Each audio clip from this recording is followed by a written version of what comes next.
All right. Good evening, everybody.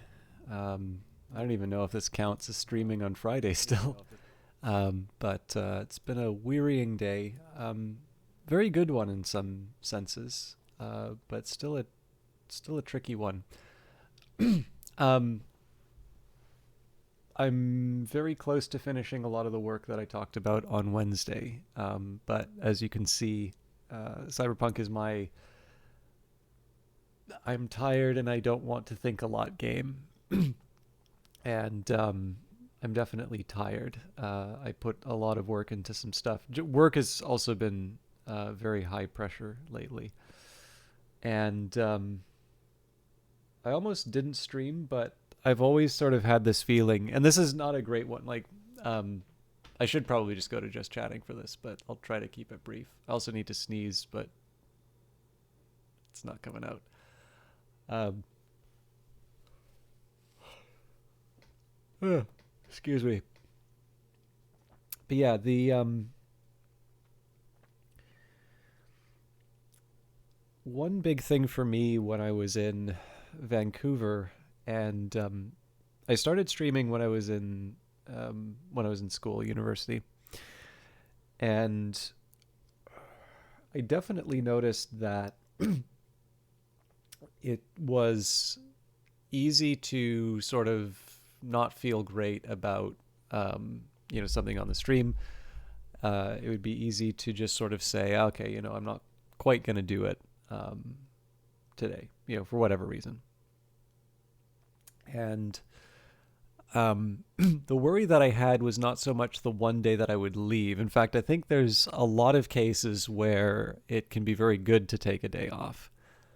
And I know that there is a problem on Twitch, at least among the people who do it professionally, that they feel a very strong pressure to stream every day, because if they don't, or at the very least, like to overly stream, like to go too long and not really take breaks, because, you know, going away for a day is measured in serious money, and it apparently can result in like people just not renewing subscriptions and so on and so forth. Now I have some opinions about that. Like one thing is that when you start thinking about serious money in terms of subscriptions and that does seem to be a reflection of the fact that, like a lot of forms of entertainment, there's a very high concentration of this very high concentration of attention given to a very small number, and that there's sort of this very long tail at the end of people like me. And at least based on the averages that I've seen over the last few months, I would count as a relatively successful channel, like in terms of above average, um, which is that's not a pat on the back for me. That's more of an idea of how distorted people's views are in terms of what the reality is on Twitch. I think some of this is shaped by people's experience with YouTube, and then just overall, I think there's an anchoring effect that's happening. Plus, the other thing too, right? If there's a lot of channels on Twitch, there's still going to be a very large number of people who are doing very large broadcasts. But that wasn't really the main point that I wanted to make. I do think that problem of um, people feeling the pressure so that they can kind of continue to have sort of the market cornered, if you will. I don't know. It definitely communicates something kind of worrying about the way that the I don't know, the form works, the media, whatever you want to call it. Obviously, it works very well for the platform holder, Twitch, but we could probably do better than coming up with something that gives people a strong incentive to not to take care of themselves, so that they can they can do their best for that brief window. I suppose to a certain extent it would maybe raise questions in terms of the argument about the cream rising to the top or identifying the quality. So if people are getting to the top, like, so there's an argument for meritocracy, right? We've developed an algorithm to show people the content that they're most interested in watching, and if people are feeling that taking a break will not just lose them their subscribers, but they can't necessarily recover it, or they need to work particularly hard to recover it. That raises some questions in terms of what it takes to get to that position. So anyway, there was somewhere I was going with that, but I'm not in that situation, right? I can theoretically take a break whenever I want. It is worth recalling that if I do, there will be implications for myself as well. But the biggest worry that I would have for myself it wouldn't necessarily be the day that I didn't broadcast. It was actually the fact that it was easier not to broadcast the next time. And it's more so the pattern or the habit that worries me. And in the case of streaming, there's actually a really weird way, but a way that I'm very happy with. There's a weird way that this wound up manifesting itself in terms of some of my other interests. I'll see if I can bring up an Excel sheet.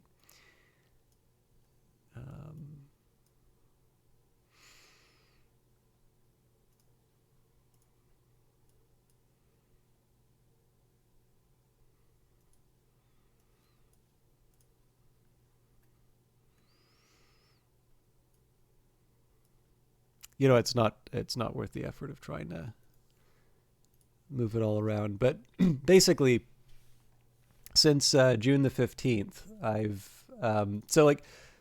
I like writing, but you'll notice that for the blog, I don't always I'm not consistent in terms of updating it. Sometimes there will be a lot of activity, and other times, it'll be a bit more scarce. And there's varying reasons for that. But one of the big reasons for it originally was that I didn't necessarily write every day, even though I very much like writing, and I say that I like writing. And there was sort of a point where I said to myself, I'm making this claim about what I enjoy, or, how much I like writing. And yet, for broadcasting, short of technical problems or like health problems, I've pretty much always made it to the broadcast. And yet, when it comes to writing, this thing that I sort of claim I enjoy, and in it for its own sake, this is one of these things that I haven't been that consistent in terms of doing. And, what's up with that, right? Why the behavior in one, for one thing, which doesn't always consistently give me enjoyment, compared to the other one. And I'll be honest, I didn't actually have a very good answer for that. So in June, I sort of set myself I just sort of set myself the challenge of, if I can do this with broadcasting, then surely I can do this with writing. My adherence has definitely been one thing that I've had to do a couple of times. Would be like if I fall asleep and I just kind of, nod off, and then I sort of find myself completely, hey, Index Gnome, good to see you. If I nod off and find myself it's the next day and I didn't realize, what I do is I just kind of do a quote unquote double shift in the next period. So there've been a couple of days like that, or at the start, I remember there were a few nights where it would be 4:00 in the morning, and I was sort of daring myself to sleep without writing, and then I would insist, no, you're not going to sleep until you write, and then it'd be 5:00 and I still haven't started yet. That didn't happen so much, but I think at the point here, I've proven the point to myself, but I've also been unwilling to break the streak. So, but again, that was something that kind of came out of streaming. There was a point for me bringing all that up, but I've been looking at my Excel sheet of writing data and noticing how well it fits the histogram fits a certain distribution, because yes, The way I duped myself into writing was to record the data. I've got the number of words I wrote, number of minutes written. Sorry, during writing. Words wrote, minutes spent writing, estimate of words per minute. I do include a variable for whether or not I was interrupted. I don't do like Pomodoros or anything like that, but it helps to, just be honest with myself in terms of whether or not I'm getting distracted or not. Min, max, mean, median, standard deviation, and then some estimates in terms of how long it would take me to write a 750-word article. Max time, 100 minutes. Min time, apparently 17 and a quarter, but I don't think I could actually write an article that quickly. There's a couple of days where I wound up doing a lot more editing than writing, and I think they skewed the words per minute. But anyways, there was a point for all of that. I lost it. Let's jump into Cyberpunk. I'm sure it had something to do with how I'm very, very tired and very late, but I will do my best to do a full broadcast tonight. But we're definitely doing the game that doesn't require a lot of thought on my part.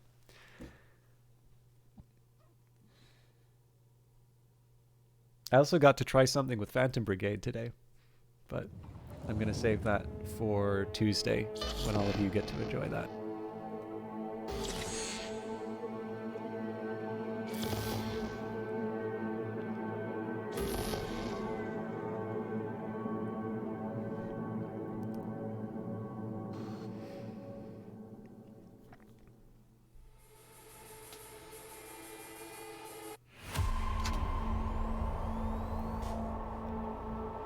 And I think I need to turn the... Yeah. I can't remember if it was my street kid or my corpo that I... Clearly it was the street kid. Howdy, howdy, Night City. Welcome back. My guest tonight is Lieutenant Sarah Kokoski, spokeswoman for the NCPD. I also, I probably should have taken care of... Like, I should have gotten my tea and all of that sorted out. Oop. V, my dear, the hard work you have invested with me has multiplied your returns. People utter your name with respect. This is an honor, but also a responsibility. Remember that well. I have new contracts from highly placed clients that do not tolerate forgetfulness. Ah, yes, I remember this. Okay, so I did wind up redoing the mission. I did actually have quite a few problems with the game. My God, what's going on?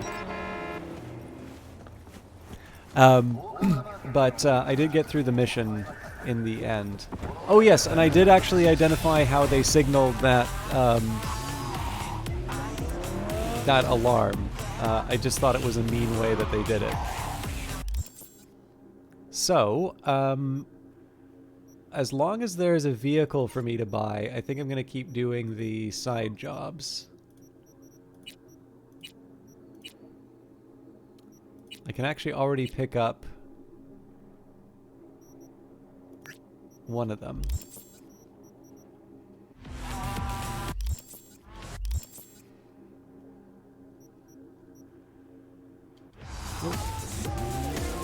Alright, gives me a chance to admire the city.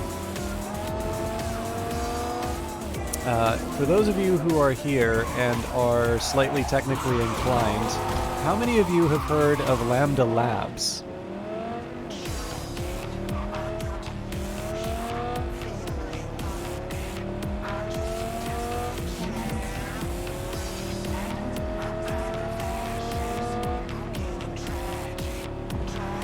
I'll confess I found out about them from looking at the AMD website, but I don't think they're really known for... Tried to turn. I don't think they're really featured on the AMD site anymore.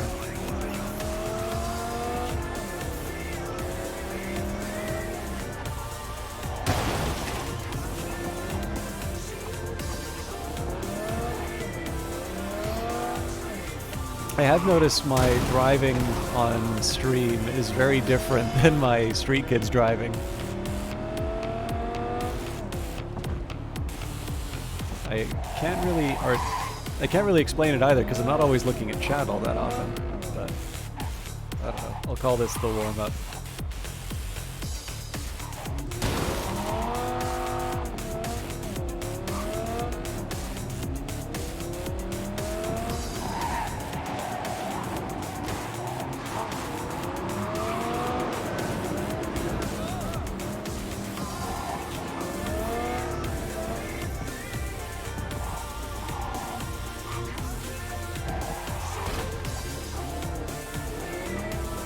Actually, I'll just claim that I'm following the footsteps of my Delamain.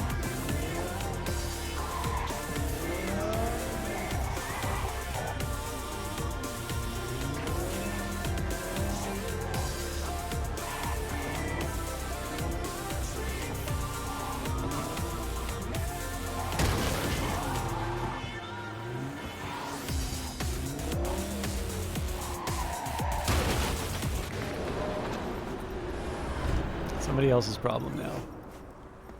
Although I think this may be a worse vehicle. Alright, let's work some jobs to get the money for the bike.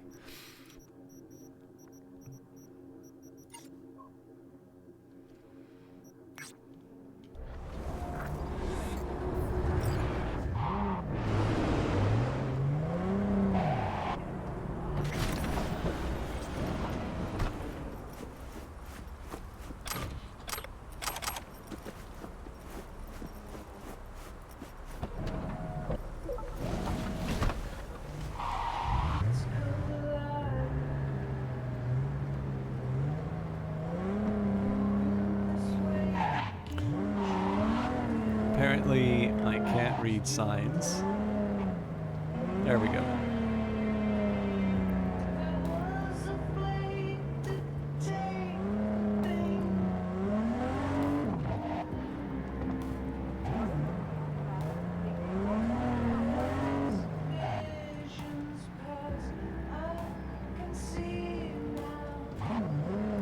Oh, yeah, I remember at the start, I threatened with a Twitter notice that I'd go into just chatting with very little notice.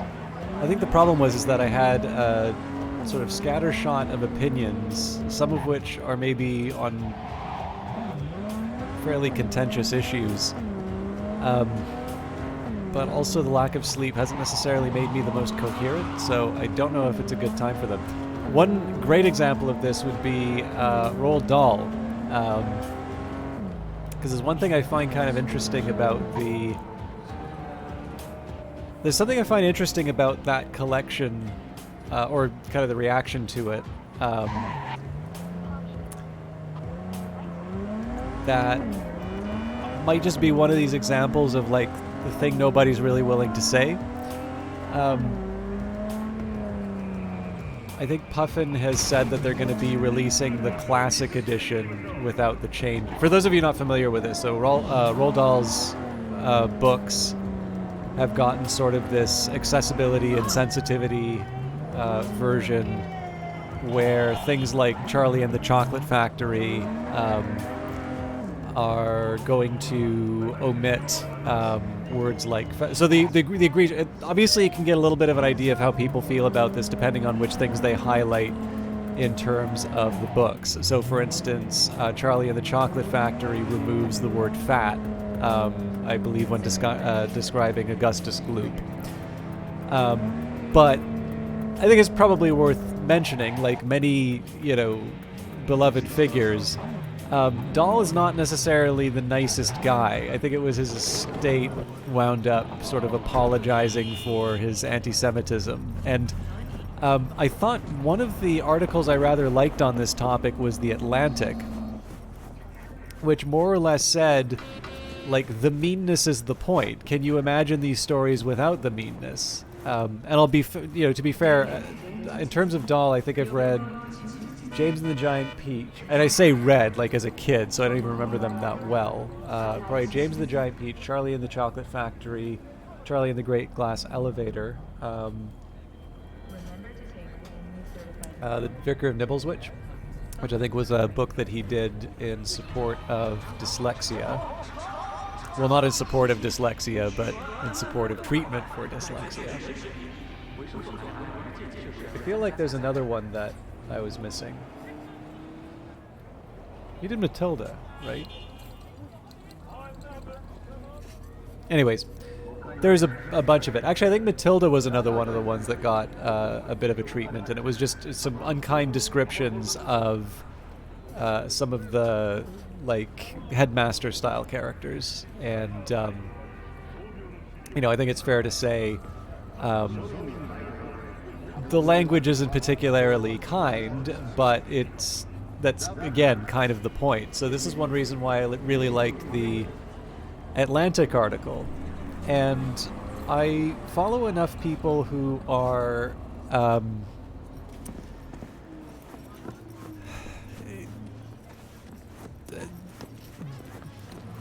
I guess the nice way of putting it is they don't like capitalism very much, and they sort of see. One of my netrunners is unresponsive, in spite of clear orders to remain in direct contact with me. Something must have happened. He would not dare go against me. Familiarize yourself with the brief and proceed swiftly. I need him.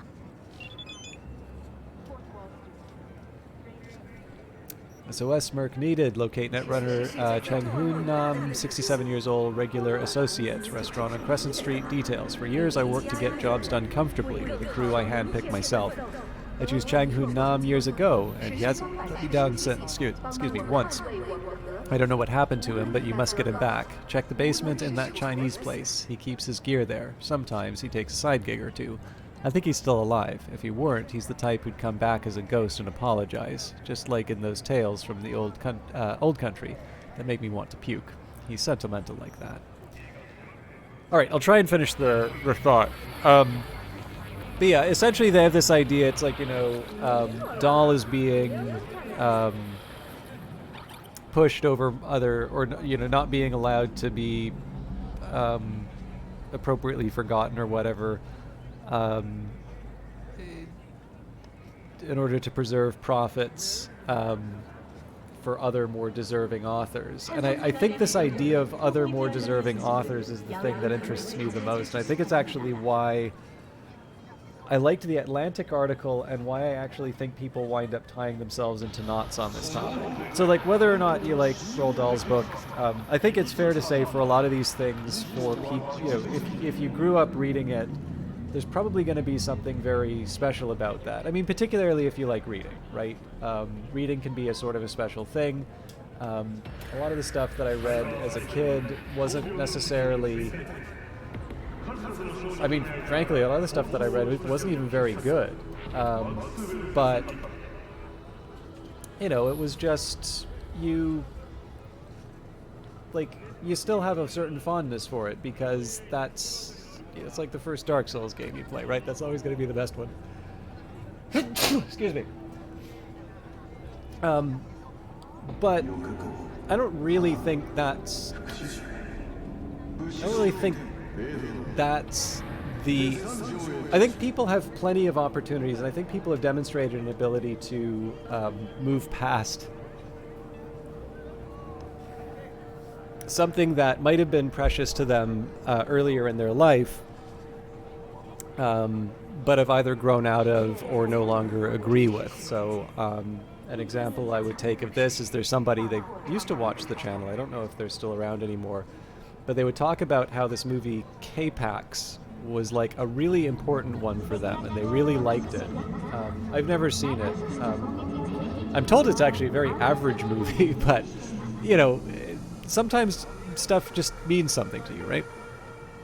But they basically said that the allegations or charges, or I'm sorry, I don't know what the status of those are, but basically the stuff with Kevin Spacey has effectively ruined that film for them, that they'll never be able to watch it again. And clearly that's up to them, but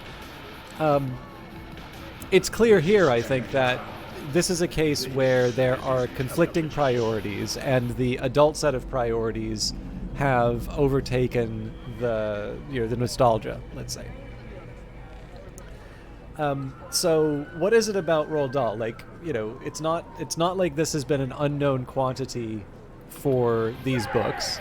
I'm sure there is money that's being made, and I know there's the movies that have been made and so on and so forth. But what's the deal here? Like, what's happening? Oh yes, then I think there's the new Coke argument, right? That they wanted to stir up this controversy so they could sell more books. Probably not, right? I think probably someone genuinely thought this was a good idea, and there was some backlash, and they are happy to capitalize on the backlash by reissuing the quote-unquote classic versions of it. The thing that I don't think anybody really is saying, and well, this is kind of comes up in the Atlantic article. I should give them credit there. Is the fact that people like reading these stories. It's not capitalism is forcing you to read bad books. It's not, that there's some massive, of more deserving authors who are being. Well, I mean, look, I think most people probably have a lot more talent than their audience would suggest. So, I suspect for a lot of people, there is a, kind of a disconnect between what the audience they quote unquote deserve and what there is. But I mean that's true for everything. But what I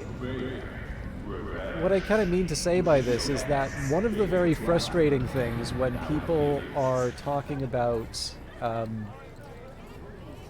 some kind of media they disagree with, right? So a comedy special, a book, or whatever, is just the sheer number of people who like this stuff and don't necessarily care as much about these other issues that they do. And it's never very fun when you believe very passionately on something and other people just don't seem to get it. But I think that's probably something that we could stand to acknowledge a little bit more. It's like the Cyberpunk thing that I keep talking about, which reminds me, I am playing a copy that was given to me by, on release by the developer for promotional purposes, the storefront owned by the developer. In this case, GOG would like me to remind you that if you would like to buy Cyberpunk, that it is available on their site. They did ask that I say that whenever talking about the game. So, right. But there was a thread actually that I was reading. Somebody was talking about like generative AI art. I'm not entirely sure it was saying anything all that interesting. It was talking about. So here's the thing, right? It was talking about the very large numbers of people that it takes to make modern games, and this has been known and true for a very long time. And then it's like, Cyberpunk came out, was considered a massive disappointment. I'm like, well, there's a very large number of people making a lot of noise, and it had bugs in the release, and so on. But it also, I think, made its budget back, first day. And the number of people playing it, this apparently terrible game, tens of thousands, one of the most played games on Steam. So this idea that this is sort of widely considered a disappointment, if your sample is Twitter, yes. If your sample are the people who are playing games, probably it's not considered a massive disappointment. This was true for No Man's Sky, incidentally. Way before they did any patches for No Man's Sky, the Sony player numbers indicated that this was a widely loved and very popular game. Now I think a lot of people have sort of come to that view after the updates, but I think Hello Games had a very clear idea of what they had on their hands, and I think that was a big reason why they continued to work on it and develop it. But yeah, anyways, like the simple thing is that I think it's probably not very palatable for people who disagree with someone like Roald Dahl or think he shouldn't be given. I guess the phrasing in this would be, given a platform, or however you want to put it. I think they probably don't want to confront the fact that he's widely popular. That's not necessarily the most comfortable realization or admission when you're trying to talk about, how bad his writing is and how you should be looking at more valuable things. But in the end, the kind of capitalist argument, they're just trying to preserve the value of their property. I mean, in the end, if people didn't like the books, there is no value in there. As far as the actual, changes or the content of them, I mean, again, the popularity of the books is the books as they are. I don't think, I'm inclined to agree with the Atlantic, the nastiness is the point. I remember I had a bit of a hang up when I went back and read A Modest Proposal with Jonathan Swift, because there's an anti-Semitic bit in it, which I did not remember. It's possible the version that I read in school actually had one of those adjustments. So it's interesting how these have weird side effects, right? Because it's possible that I was given a sanitized version. I wasn't really able to hold Swift to account for, sentiments that I don't really think are appropriate. And I mean, I remember recommending it. I still think it's a very good essay, but obviously it's one that's sort of marred by a very, very ugly little passage inside of it. And I don't think it's one that's sort of defensible under the satire. I think it's really clear where the satire is directed. I think in the end he's kind of expressing the intolerance of his time. But, this is the challenge, right? Is as soon as you give the sanitized version of the book, you suddenly wind up saying things that probably you wouldn't on the piece of writing if you could see it for what it is. I have the same problem with Ovid's Metamorphosis, incidentally. It's one that I love, but I know if I were to share it with some people, they would have a really hard time with it. And I think, in the end, probably the better option is to let people deal with the works as they are and sort of decide where their lines are. I don't know, though. I'm not really expressing a coherent or a very original thought. Okay. So whenever I run into these and it says to force open the door, it makes me wonder.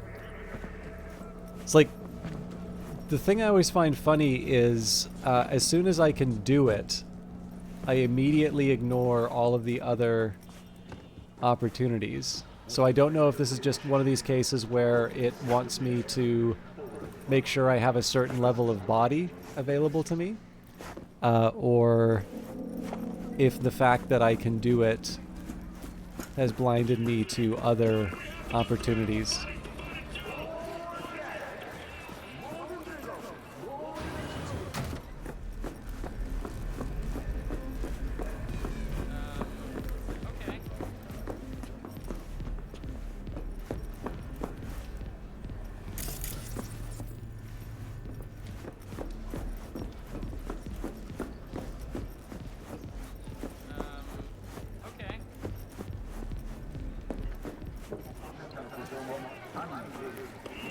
Okay.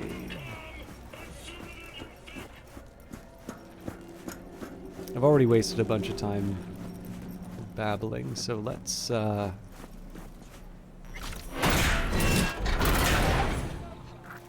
just force it open.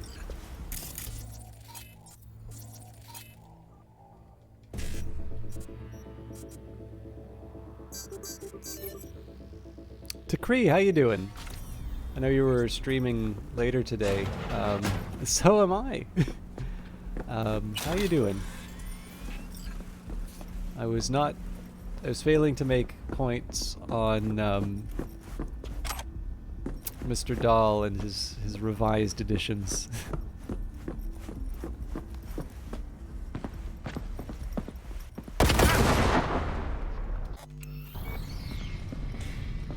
I was wondering about that.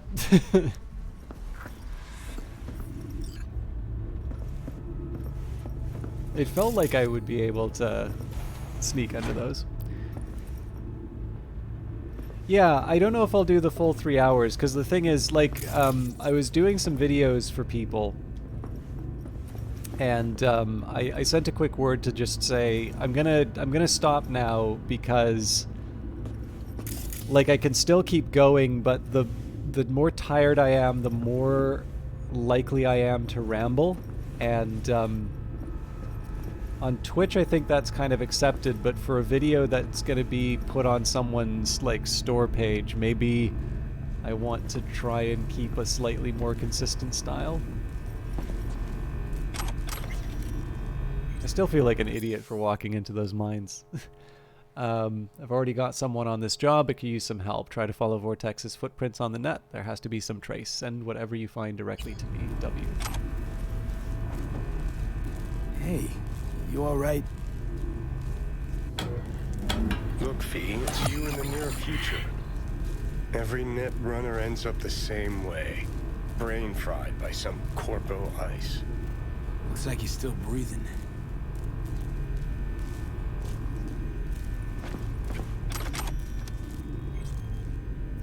Personal notes: Spectral Kid, Derek Craddock, 67% co-location match, no time match, not him. Amir Owens. Byron Arasa, 74% code coincidence, but too old. Spectral is 13 years max. Dwayne Roberts, UX, 97 inactivity, encoded. Jenny Beller's setup failed, and Tish Lyles, check with T-Bug, may know her. Oh, what's this solo D&D thing you're doing?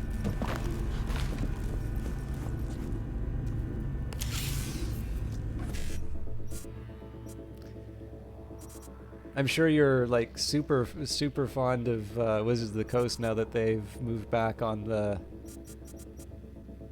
licensing thing, right? Oh, we already talked about that. Never mind. Okay, BD7A1C, BD7A, but then I don't have an E9 there.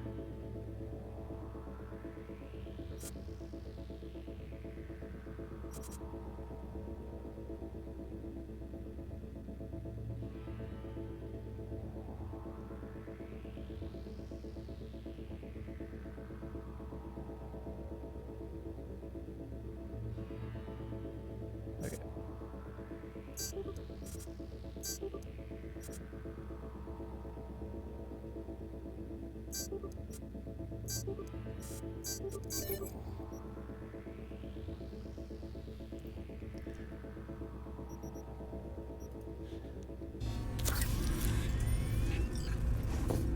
Yeah, this is the tricky. I think we might have even talked about. There's some books that are a bunch of tables, so you can play D&D being mostly a player with. Oh, that's neat. Yeah.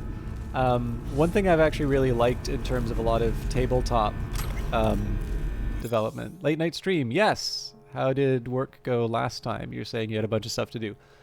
Mixed. Work kind of sucks.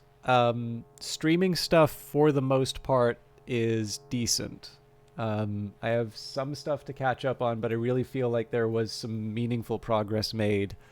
I probably, if I had managed my sleep and my work time a little bit better, I'd probably be all caught up. The other thing that's nice is I've been giving myself, this is one of the things I actually wanted to talk about, and I started going on about Roald Dahl.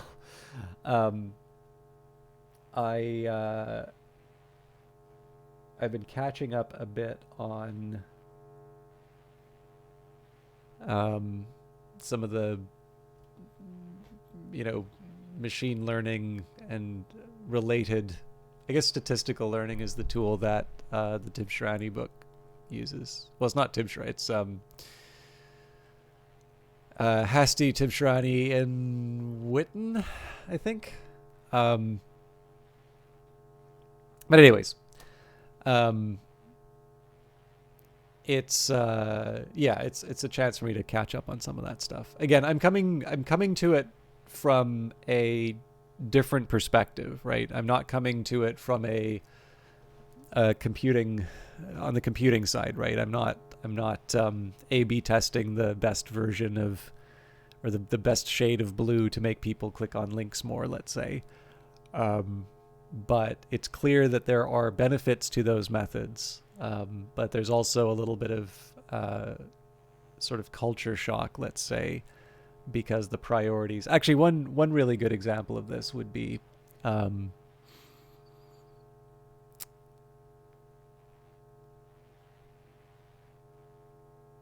those of you who've taken probably a statistics course, definitely an econometrics course, you probably will be familiar with the idea of a hypothesis test. So we can take an example here which would say, oh, actually, you know what? I am going to go to just chatting. Because I read something really fun, which I was actually meaning to to bring up. And I'd completely forgotten about this. So just give me one quick sec. This will be worth it.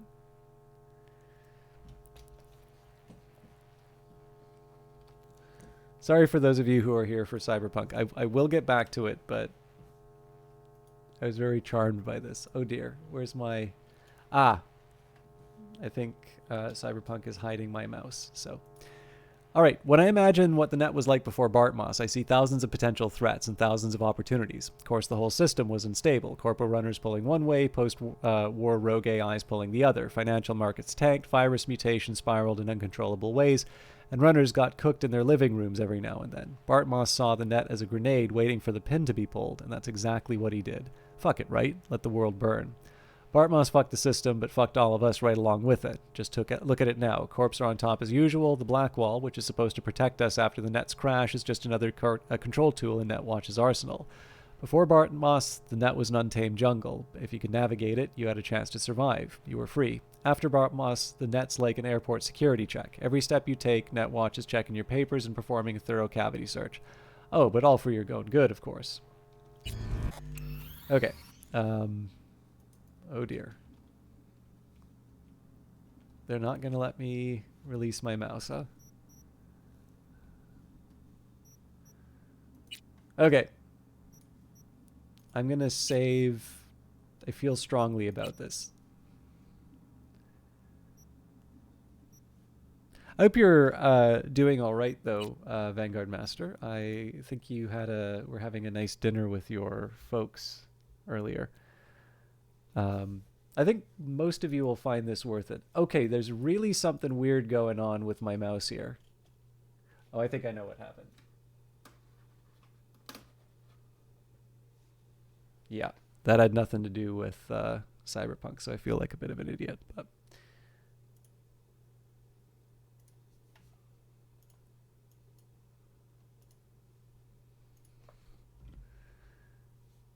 this is a scientific paper that I think a lot of you are really going to like.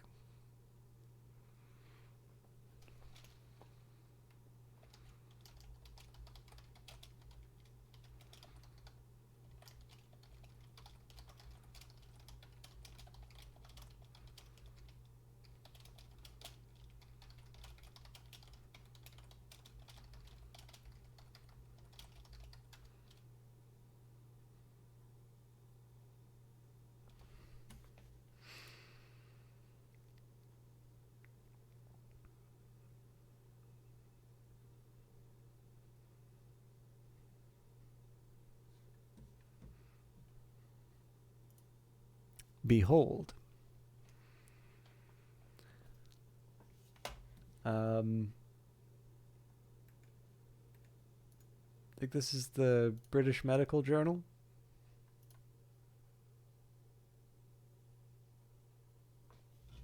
Let me just double check that that's right.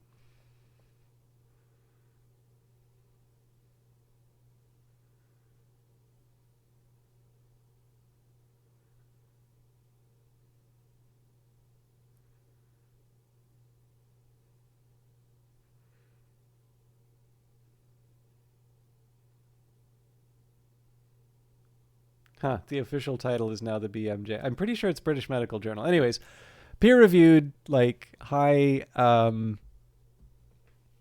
impact factor, multiple authors. But yeah, parachute used to prevent death and major trauma when jumping from aircraft. Randomized control trial. How many tests did they have to do? Oh, well, actually, that's covered in the study. So. Strap in stats, folks. Oh, hang on. I didn't put myself up as just chatting. Just a second.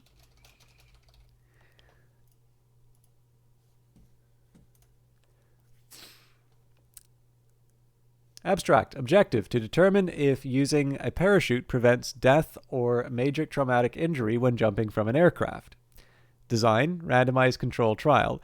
Incidentally, for those of you unfamiliar with randomized control trials, so the idea here, you almost certainly have an intuitive understanding of this. The idea here, probably the best example you could think of this would be randomly chosen, like members of a population, Your control group is given a placebo. The treatment group is given, the drug that you're testing, and you will measure what happened to each group. And obviously you want a certain sample size, but the idea is because these groups are randomly assigned, all of the other characteristics should sort of wash out. And this sort of winds up being kind of this like gold standard of a test.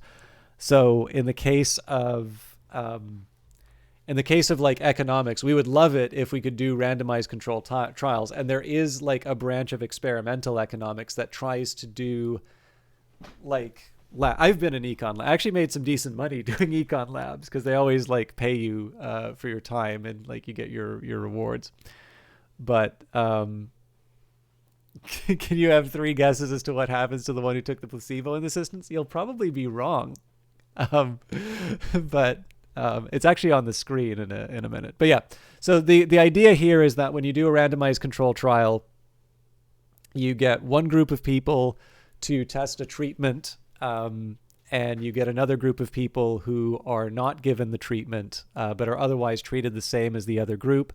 And this is what's avoiding things like, oh, well, school causes people to make more money. And then you're like, well, but people who go to school are, have a certain work ethic and they have a certain level of smarts. Like people are selected into school for the qualities that they have. So would they have succeeded anyway if they didn't, if they didn't wind up going into school? And, this will probably strike you as the the econometric equivalent of the parachute study, but it turns out they have studied this question, and they've done it in some really clever ways. And apparently it does turn out that you make more money if you go to school. And you probably don't want to know how much money they spent figuring that out, but there you go. That's science for you. So, objective: to determine if using a parachute prevents death or major traumatic injury when jumping from an aircraft. Design: randomized control trial. Setting: private or commercial aircraft between September 2017 and August 2018. Participants: 92 aircraft passengers aged 18 and over were screened for participation. 23 agreed to be enrolled and were randomized. Intervention: jumping from an aircraft, airplane, or helicopter with a parachute versus an empty backpack, unblinded. Main outcome measures: composite of death or major traumatic injury defined by injury severity score over 15 upon impact with the ground measured immediately after landing. Results: parachute did not significantly reduce death or major injury, 0% for parachute versus 0% for control, p greater than 0.9. This finding was consistent across multiple subgroups, compared with individuals screened but not enrolled. Participants included in the study were on aircraft at significantly lower altitude, mean of 0.6 meters for participants versus mean of 9,146 meters for non-participants, p less than 0.001, and lower velocity, mean of 0 kilometers an hour versus mean of 800 kilometers an hour, p less than 0.001. Conclusions: parachute did not reduce death or major traumatic injury when jumping from aircraft in the first randomized evaluation of this intervention. However, the trial was only able to enroll participants on small stationary aircraft on the ground, suggesting cautious extrapolation to high-altitude jumps.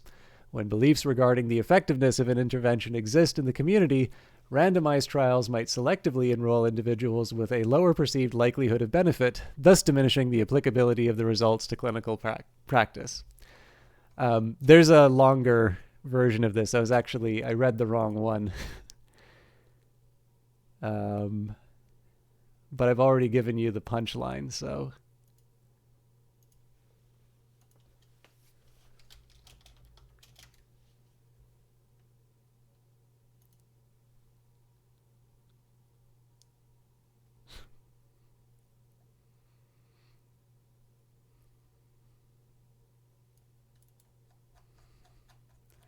They had a photo of the experiment.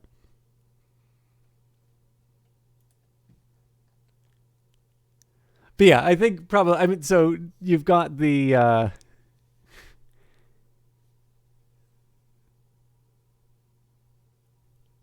crying because I would never have guessed the outcome like you guessed would happen. Um, but yeah, no, this is getting to a difficulty. So it's not that like randomized control trials are very oh, this is hilarious. We performed the analyses using SAS version 9.4 with a p-value less than 0.5 was considered statistically significant. That's very funny. This is probably like, I'm sure they just used SAS because this is what was available to them, but this is sort of like killing a fly with an anvil, I almost feel like.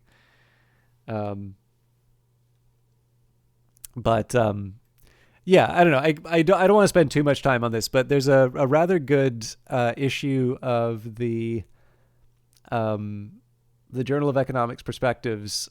This is a few years old now, probably more than a few years old actually, but it's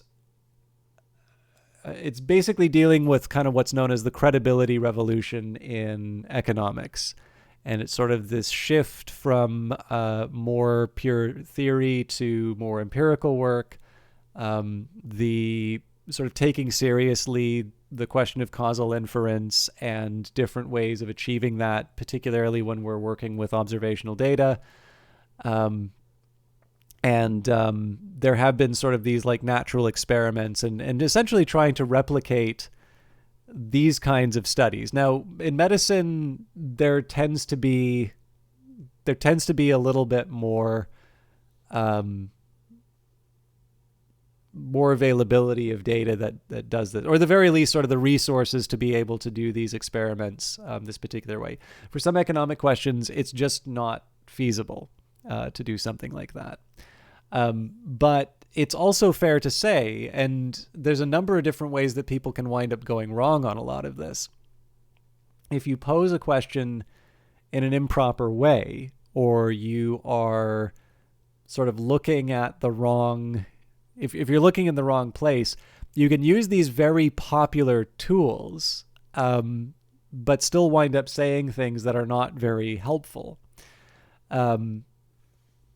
Sometimes these are honest misunderstandings. So when you go to a statistics course and you do a hypothesis test and you say, the p-value is greater than 0.05, therefore we conclude that there's no effect.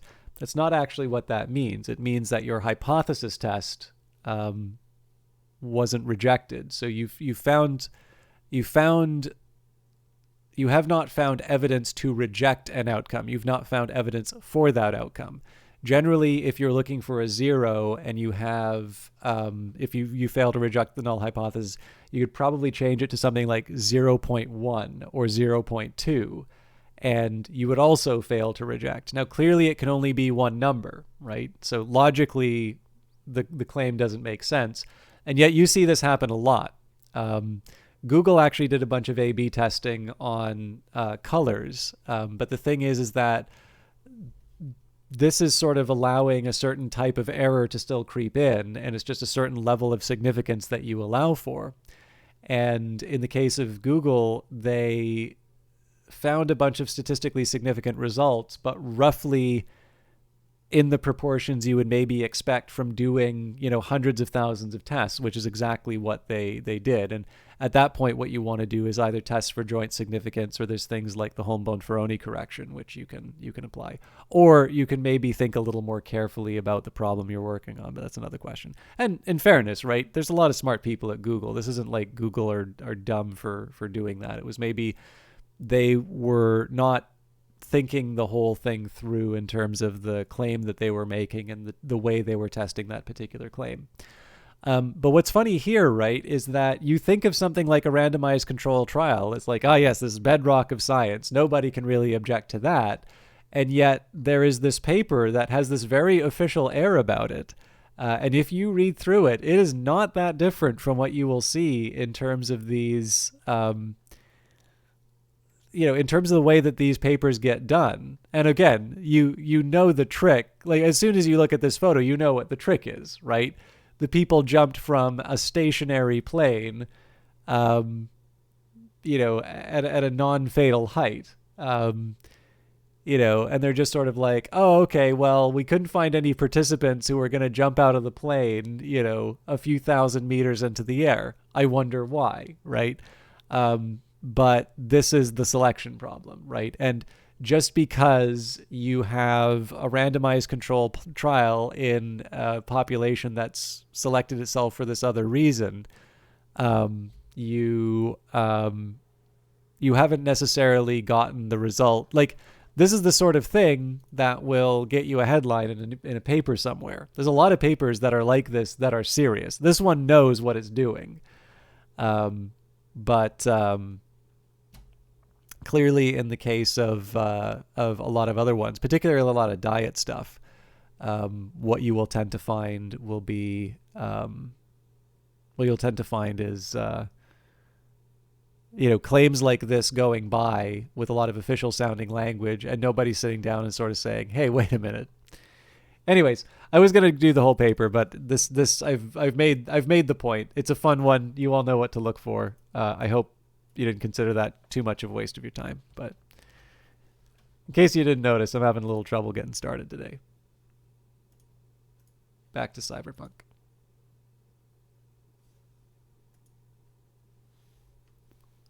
I thought you were crying because you were laughing, but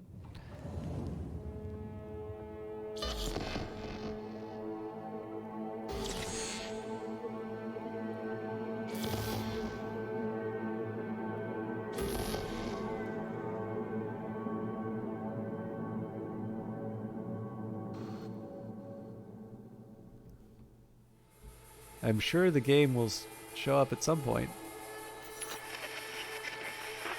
Good morning, Night City!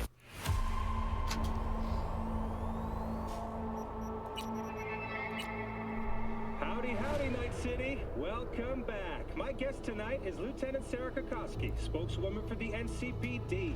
Hi there. Welcome to the... I do like the idea we've got this runner who's asking us to help him. And I'm looting his apartment and reading the paper about jumping from planes. I see you trying to get your hands on the KT container. You couldn't fucking wait for me? Manage on my own, thanks.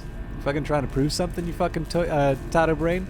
The old guard will never give up. We knew how to get things done in my time. That kind of bullshit? Am I close? At least tell me that you're using that splinter I sent. Without, they'll hardboil your brain. No bullshit. Gramps like you has no place jacking around like this solo. No need to panic. I told you, I'll be fine. What, some kind of last hurrah? Going out with a bang? Some other cliche? You know what? I don't give a shit anymore. Do whatever the fuck you want, you stubborn old fossil.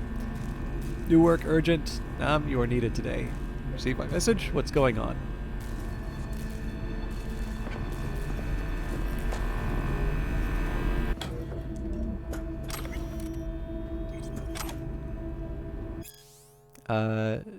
Jajangmyeon recipe. Sin pork diced into cubes, potatoes, zucchini, carrots, onion, and garlic diced into cubes or thinly sliced. Fresh udon, sesame oil, 1 teaspoon, or tablespoon. Starch and water mix, 3 jajang paste. Protein substitute, Minkei stall. New deliveries on Thursdays. Genetic code AP836SO or AP836SO1. Vegetable substitutes, Aldecalos transports, Ask Dakota, and sauce substitutes from upstairs kitchen, Sunyong, Wednesday morning.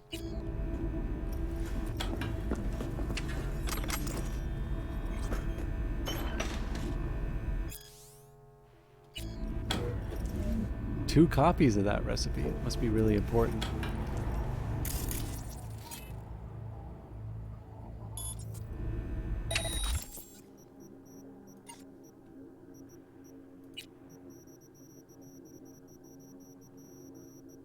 Chocolate? Health chocolate. Oh yeah, sorry, Kree, you were talking about solo D&D practices, and this is one trend I really like in board gaming. At least the company GMT, which is, it's kind of like a modern version of those old, like very very hardcore wargaming companies like SPI and Avalon Hill and things like that.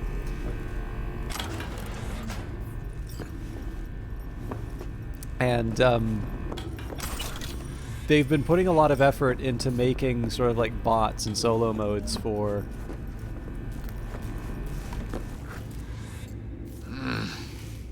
2 seconds.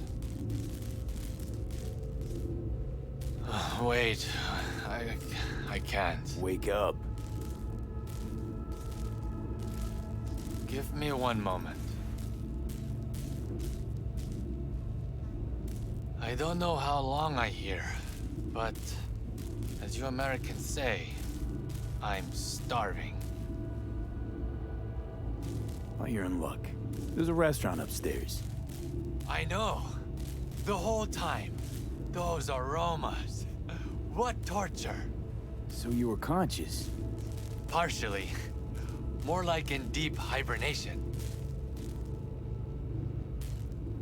Wait, is that some kind of an innuendo? Yeah, actually, there's one. The first one that I noticed for Do you need a GMT. moment? Oh.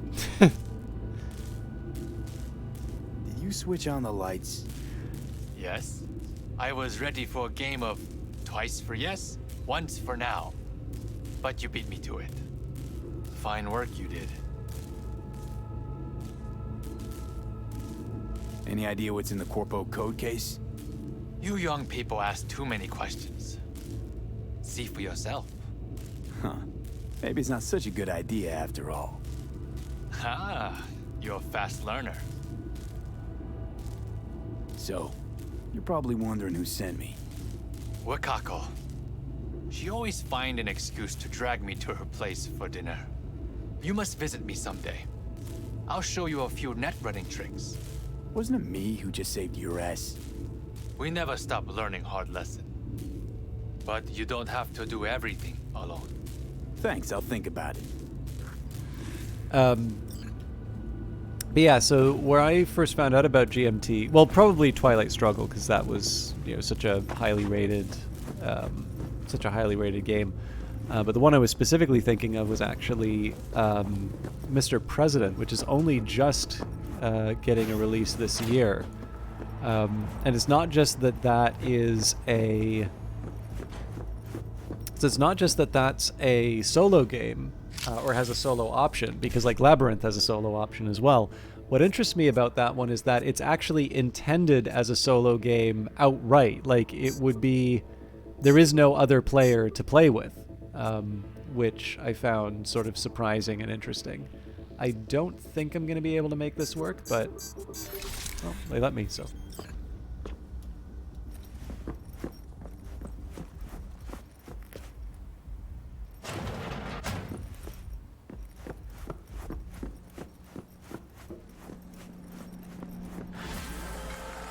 I was informed of how you handled yourself. Good work. I expected nothing less from you. I am closing the contract.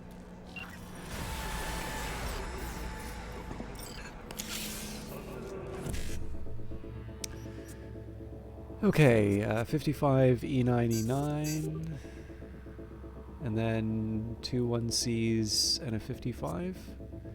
No, that can't happen. So maybe a 7A E9 1C. Yeah.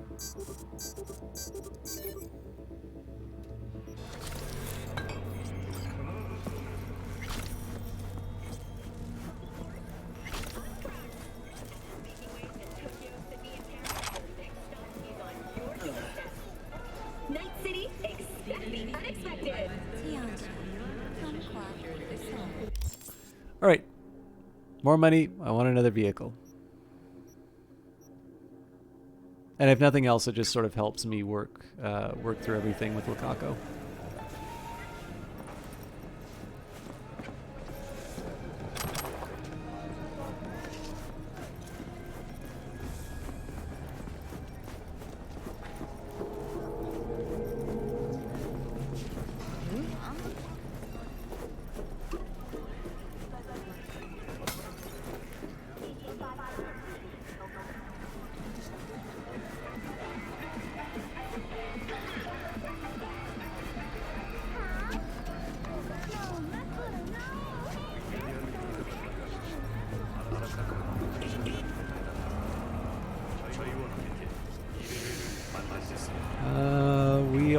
600 meters away. Sure, we'll go for a jog.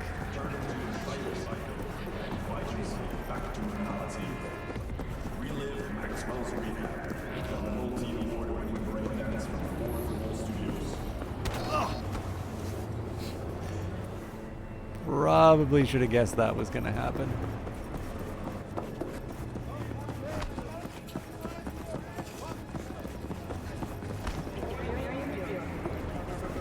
This might get hostile. No, we're all good.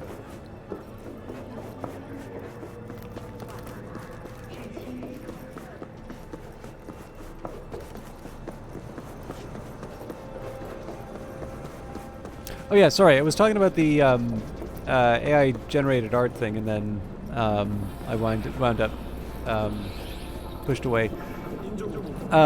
The funny thing about this is that there's already a company that is working along these lines, and it's called not Embracer Group. It's Patrick Soderlund's company. They were originally going to be doing. Oh, what the hell was the game called? It's The Finals is going to be their first one now. Embark Studios. And it was Arc Raiders was the one I was really excited for, but they're doing a more conventional shooter called The Finals. They did do a closed alpha for it, but I don't recall if there was a case where... I think there was an NDA for it.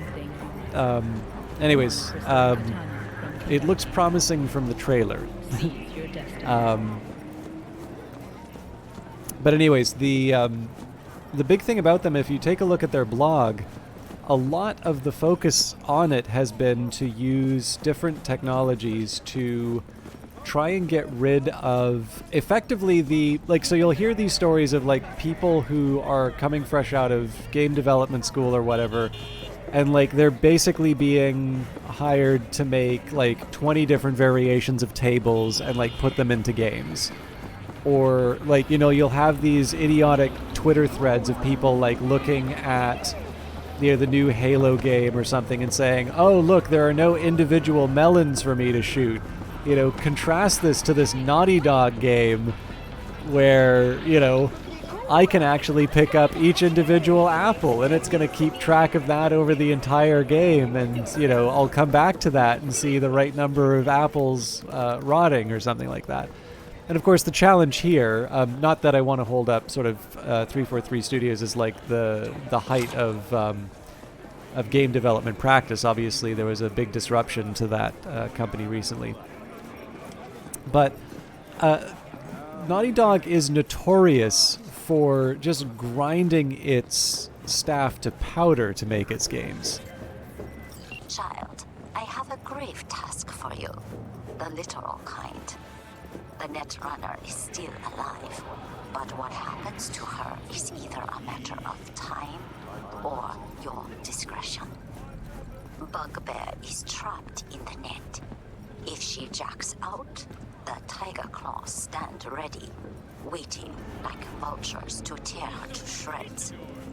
And if she doesn't, her synapses will fry soon enough anyway. I am counting on you, V. See the details attached. Might get some tea before I go too much further. SOS Merc needed. Rescue Netrunner from the Tiger Claws. Target info, Bugbear. Real name unknown, 24 years old. Selena Street. Used to be Bugbear and the Tigers got along. They were supposed to work together like a Kuroshi warehouse... supposed to work a Kuroshi warehouse job together. But she left them out to dry. Remote drove out a van packed with high-end gear and abandoned them inside. Certain death. But those Tigers are a tough crew. You know how stubborn they can be. The next day they pull up to her apartment, wanting to know where she stashed the tech. Bugbear was desperate, escaped to the net, shrouded herself in soft, then flatline her if they tried to disconnect her. Of course, now they just have to watch the clock tick. Eventually, Bugbear will have to come out or risk frying her own synapses. And the Tigers are patient, especially in matters of revenge. Personally, I think they like it more this way. Get Bugbear out of there and give word. I'll send transport, but remember to disconnect her safely. She's useless to me dead.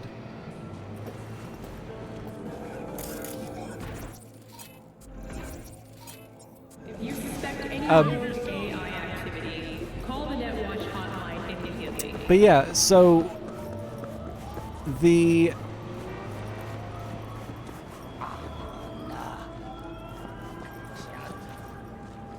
one difficulty is that there's some very, very good games that are made with these armies of people being employed into what is a very, very menial work, right? Like, I'm assuming this is kind of the gaming equivalent of data entry. And, sometimes working in a professional environment, doing a job like that allows you to learn the ropes. Like, I can say I didn't work as a PA for a very long time in film, but I did notice that even, a couple of days on set, just looking at what was going on, when I took a look at the video stuff that I did afterwards, where, I had some lights and I was doing the work, my stuff just looked better. Like, there is a certain amount that you can pick up from just being present. But I think it's also fair to say that it's not necessarily the type of work that people are going to find fulfilling or is necessarily sort of commensurate with their talents. And, perhaps we don't need to be, employment's nice. I think people like employment. It's not necessarily bad that people have jobs, but maybe we want them to have jobs that are, fulfilling and meaningful. So I don't necessarily think we're losing a whole lot by developing tools that will take care of that very basic kind of work. And again, this is stuff that sort of predates GPT-3 or anything like that. These wind up being things that that Embark has been working on, because it's essentially allowing them to make a very high level game without spending the kind of money that you would normally to make a game like that, and consequently have the expectation of sort of that same level of mass appeal, because of course then that expects a certain amount of money to be spent on marketing and so on and so forth. Also, it limits the types of topics or the types of games that you can make, because they have to have a certain amount of appeal. And I think it would be fair to say, imagine you can get something with Supposed to move out because the tigers take the whole floor? Any idea what suppose that you could get something with sort of the focus and just the experimentation or the originality of a cultist simulator, but with the the visual fidelity of like a battlefield. Your sister, also an artist, was arguing that AI art is soulless and can't tell a compelling story, and I argued that not all art is that deep, bro. No, that's absolutely right. Like, when I look at the chat, so like at work, there's a bunch of people who are like really pushing. I should do the 2.1Cs first.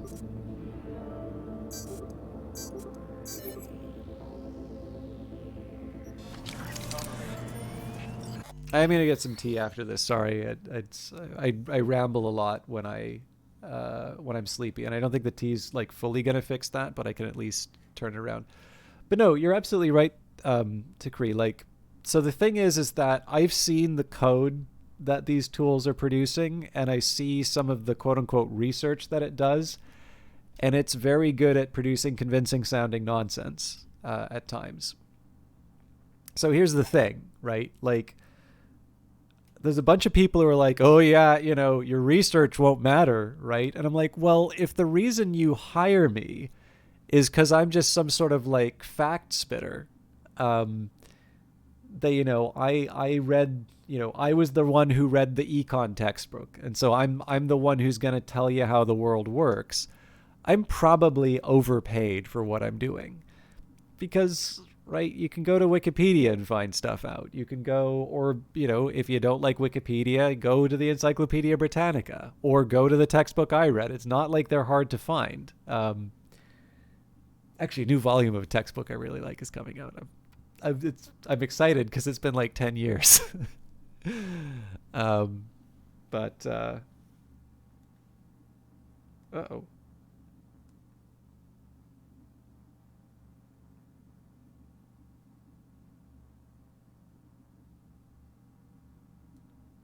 I messed something up. I feel like my value is not the fact that I'm able to sort of like, like memorize a textbook and spout it out. Like that's the sort of thing that I've been playing around with the Bing one lately. Sadly, I don't get all the exciting stuff that people were getting in its first couple of weeks. But yeah, like I feel like if people feel like that's the big innovation that these tools are creating, I think they misunderstand the value of experts, and I think they misunderstand what's interesting about this technology. And then there's the stuff about writing. So like I do have some artist friends. I was actually very intrigued that I had some artist friends who were like, yeah, I'm interested in like the chat stuff, but I don't feel very good about the art. And I'm like, oh, that's interesting, right? Because like I obviously like writing, but I have absolutely no talent for art whatsoever. And I wish I was better. I really do. But clearly my skills lie elsewhere. And I was sort of like, so is this basically just a self-interest argument here, right? That if you're attached to a particular discipline and you see a way for other people to be able to practice this thing that you've worked very hard on, in a considerably simpler way, if whether the barriers to entry are falling or whether people are are not able to or are not willing to sort of pay the same for whatever it was. There's a number of different things that can motivate that. But it does interest me, right? That, in theory, the thing that I should be afraid of, the artists like. And then, of course, I've not been big on... Yeah, I was actually going to get to the part where I'm on side with your sister. Because this is something that I put into an article, like, probably about a year ago now. And I never published it, so shamed on me. But...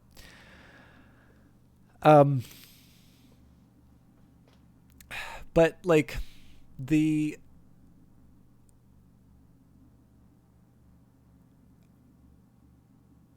I feel like there's a more enlightened conversation than we can have, other than just, this isn't threatening to my profession, therefore it's good. The same way that, presumably political discussions can be more than just, this benefits my party, therefore it's good. There's some talk right now about, like, here's one thing that bugs me in Canada. The Globe and Mail, it's sort of I think it's fair to say it's our paper of record, had this article about the fact that China may have, or at least the report, it was claimed. I'm trying not to like undermine the report, but I'm trying to acknowledge that this is a document that the only people who've seen it presumably have had a certain security clearance, and those reporters. And obviously the reporters did not show the actual document. But the idea here was that China wanted to see a liberal minority in the previous election and took certain measures to make that happen. And essentially it's a story of, foreign governments' interference in our elections. And the current leader of the opposition is making this claim that the current government is not, is not taking this seriously, or is trying to cover it up because they benefited from it. And look, I'm not going to lie, I'm not comfortable with that claim. That strikes me as that kind of a claim. It strikes me as the kind of a claim where you need a bit more evidence, because you really are saying, like, you're really saying something there about the government and their loyalty to the country. And like, I get that they're political opponents, but I sometimes feel like there are certain places you don't go, even by implication. It's also fair to say that because the aim was for a liberal minority, it would seem to me that there is a benefit to the opposition party as well. And of course, then there's the question, like Matthew Gensko for the US case did some really interesting research as to exactly how far the influence of the Russian campaign would have been for the 2016 election. And it's certainly quite smaller than what you would maybe be getting from the headlines. But like, the fact of the matter is, you do not want hostile governments influencing any democratic election. Like, that's the tough one. But I also think the really big problem here is that if we're having top secret documents being released to reporters, that's also a big story, right? And there doesn't seem to be as much of a discussion of that. Because obviously, you know, like, it's like when those cables were released. Did I look at them? Yeah. Did I think it was a good thing that the cables were released? No. I mean, those are kept secret for a reason. I sort of think people should be respecting those. Sorry, I realize that makes me sound very, very Tory. But people don't have always the best motives in releasing stuff like that, right? And certainly in the case of the WikiLeaks stuff, you get to see,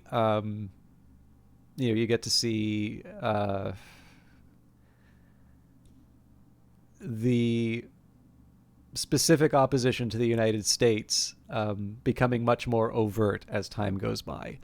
Snowden obviously isn't just landing in Russia, is declared loyalty to the country, and at a time when you really don't want to be on that side.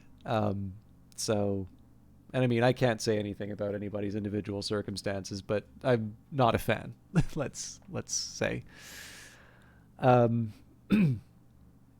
So this is the thing, right? Like the type of person who is willing to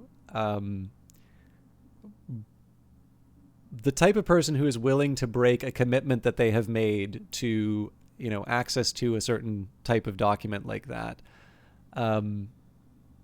it does worry me a bit. And it particularly worries me in the case of, like, what exactly are they trying to do as a result of this? Because obviously the purpose of releasing information like that is also its own kind of influence. And I do tend to notice that the story as it's going right now. Sorry, I'm babbling on about Canadian political matters. I can remember what it was like going into that election. It felt like the current government was trying to get its majority and did not succeed in doing so. The narrative now sort of seems to be, maybe they would have been defeated by the Conservatives except for this big, influence campaign. Now, I don't know. Like, if I knew what would happen in elections, if I could predict them perfectly, I would be making considerably more money and would be working in a very different profession. But I do think it's fair to say that the types of stories we're getting right now definitely seem to be ones of political convenience. And in the end, if we are talking about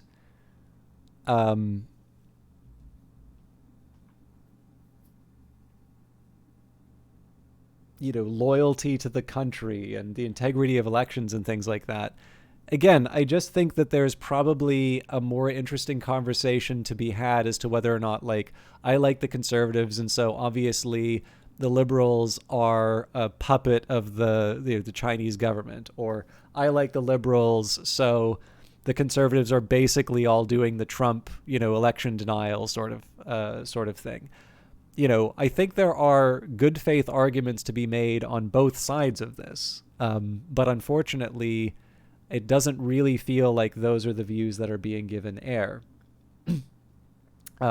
So again, likewise for AI, there's probably something more interesting to be talked about rather than, is this going to be replacing my job? But whether or not that whether or not the conversation moves towards it is a whole other question. So back to your sister. One of the things that I sort of wanted to say about the article was that the writers who should be most scared. Actually, I phrased it in a different way because there was a bit more conversation about the image stuff, and I sort of said, well, imagine that there was a device that could produce, consistent mediocre writing. And I was like, we kind of already have this machine, right? Like, how many listicles, it's like BuzzFeed, right? How many listicles have you read where, like, it seemed really interesting from the title, but by the end you're really feeling like you didn't get anything that was really promised by that headline, right? It just sort of existed to sort of draw your eyeballs. I mean, I realize this is clickbait. It's just that term gets used so much that I'm trying to avoid using it. But like, we've all been there, right? And the internet is full of it. Like, the internet is the form of advertising that we have right now, the way that we promote certain types of works. The internet is full of it. Whenever I look for something on Google, right? If I want to take a look for something about a Python function, the first 3 or 4 results are not the Python manual. The first 3 or 4 results are these websites that are very poorly aggregating information from, like, Stack Exchange, the Python manual, maybe some GitHub or something like that. And it's like, it's more or less just copying and pasting the information that I need, but it's sort of wrapping it up in this layer of advertising and poor formatting, and just generally it's getting in my way of the information that I need. So I would, the argument that I have for myself is that we're already in, like, the nightmare future where there's this tremendously banal writing that's being produced en masse, and it may not be making us stupid, but it's definitely not rewarding to read. And the fact that a machine might start doing that instead of people isn't the biggest worry that I have. Like I said, I should be worried because I'm not a high-skilled writer. But I think the people who write stuff that I really like are probably going to be more in demand than ever, than something that can produce sort of generic articles.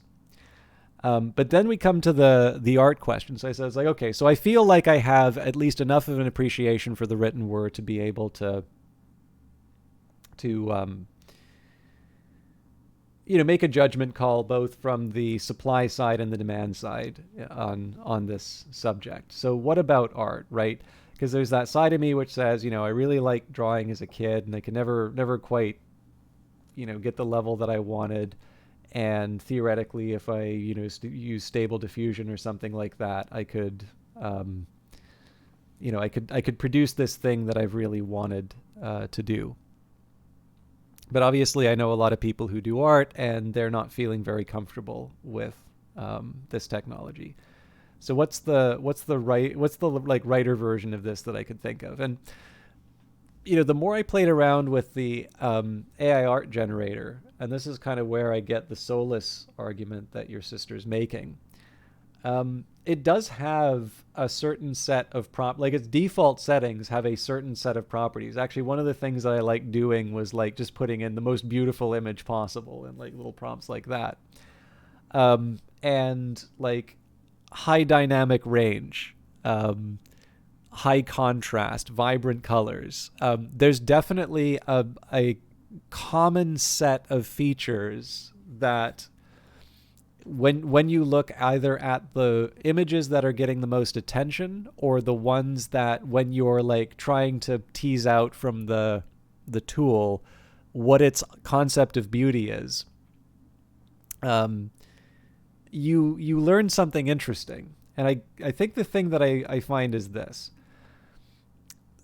The type of image... So these products do very well when they produce images that people wind up sharing a lot. And so... which again, this is like the Twitch stuff that I talked about before and all of that. Like... you're going with people's revealed preferences. People might say that, they like The Unbearable Lightness of Being and Citizen Kane and Touch of Evil and, but what they're actually watching and renting are Marvel movies. No disrespect if you like Marvel movies. I have not seen them. And I know people like to complain about there being too many of them. Like apparently there was this phenomena back when there were stores where you would rent videos from. Apparently the deal was that if you ran a video store, you were expected to have like copies of Casablanca and Gone with the Wind and like a lot of classic movies that would never actually be rented. But you had to have them because they would create the perception that you had a large library. Which is a shame, by the way, because a lot of those classic movies are actually really, really good. But that's a separate issue. Again, the things that we say we like are not necessarily the thing that we like. And for this same reason, we are probably going to wind up reading listicles more than we're going to read, 16,000 word deep dive on crypto. I say this because there was an issue of Bloomberg Business Week that was dedicated to this very carefully researched series of essays on cryptocurrency, which looked very interesting, but I didn't quite have the bandwidth for it. And I keep meaning to get back to it, and I notice I haven't. But I seem to find the time to read the article about people jumping out of planes without parachutes, right? So clearly these AI, like these tools are being, it's not just that they're being trained to generate certain images, they're being rewarded either in the marketplace or in terms of their objective functions to generate the type of image that people are going to want to share and people are going to want to sign up to create. And as I said, there's the so the high contrast, high dynamic range, vibrant colored. There's a few other things just in terms of composition and the objects being photographed, but it's pretty easy to see. Like there's a certain look to like a Mid-Journey image that is pretty consistent among the things that people sort of incessantly share. And if I'm honest with myself, it looks a lot like advertising. Yeah, no worries, Vanguard Master. Sorry to spend so much time of it pontificating, but like I said, when I get tired, I get chatty. So that's why I stopped doing videos for today, and I said I reserve the right to go on. I guess at least the AI stuff is relevant to some of the stuff that's discussed in Cyberpunk, but obviously this is a little bit of a break.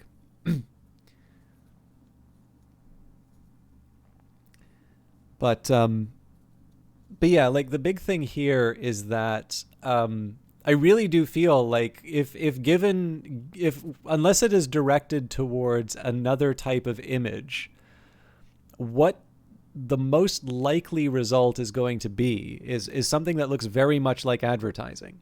Now, whether or not that's because sort of the corpus that it's working with is largely driven by advertising, I suspect probably advertising reflects a certain set of aesthetics that we prefer. And I think that a lot of the qualities that I'm talking about are just going to be the sort of things that define, a 2020s or maybe late 2010s aesthetic, right? The same way that we can kind of identify what like a 1980s or a 1970s movie looks like.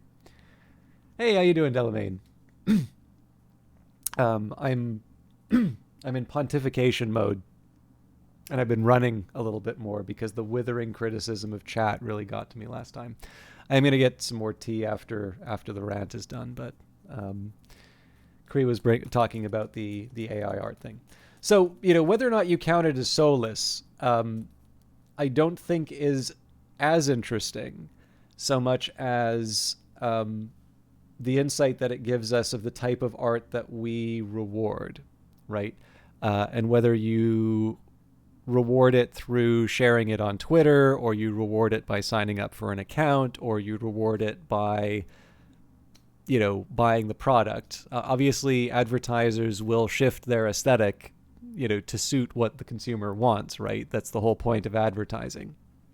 It's maybe a little bit less. I think probably advertising is more following people's tastes rather than setting them personally, but can't criticize AI that's AIist. Yeah. Well, I would argue here I'm actually criticizing what it reveals of ourselves. So yeah, like this is the big thing I would say, like whether or not you want to say it's soulless, I think it's basically just a reflection of the things that we like. And insofar as you're bothered by it, I suppose it's just a question in terms of how much are you bothered by just the sort of things that we tend to reward and the sorts of things that we tend to put out on our own. I'm fairly sanguine about it one way or the other. But I will confess, like, there is the idea of apophenia, right? Clearly, there's at least sometimes types of expression, and this is true for writing. This is true for, the visual arts. There is meaning that may not necessarily be intended. Apophenia is basically this tendency for humans to create, connections where there aren't necessarily any. So I'm sitting here, I'm having a conversation about generative AI, text and image, and all of a sudden, Delamain AI shows up in the chat, right? This is just the natural course of human events, but there is a meaning that is immediately established through the presence of the AI cab driver in Cyberpunk arriving in that topic. That it's just a very natural thing, and that's essentially what apophenia means. My apologies to those of you who are fans of Cult of Simulator and you already know what the deal is. But yeah, I mean, it's going to be another tool that we use. I suspect that, like many things, it is going to create hardship for people, and that's always, that is always a shame. And I hope that we find a way of being able to navigate through it. But the idea of it becoming soulless, I think the one big problem here is that I haven't really seen the evidence yet of a meaning established. Obviously, the hope is that you have this combination of a creator working in conjunction with a tool to create this more substantive work. But, in the end, I suspect the quote-unquote depth that you would find inside of some of these images would largely be just driven by connections that you're making for yourself. And maybe that's all that art is, right? Is it just happens to be very good at picking up this tendency that we have for building connections that aren't there. I don't actually believe that. I think most of the literary works and most of the visual works that I enjoy the most do seem to be the product of this very intentional process. But yeah, like the soulless argument, I suppose in the end, I just sort of need to say, it's like, well, look at the majority of visual art that we're producing. And as you say, it's exactly like what you said to It's exactly like what you said to your sister. Like not everything that we produce is deep. Saver, yes, I was finishing up a response to AI point that a previous viewer brought up. I need to get some tea, and then we'll be back to the mission. But the art can have a high level of detail but low depth. Exactly right. Yes. Actually, sorry. I think what I'd say about AI art is that it can never truly be original, just an averaging of a corpus that was fed from.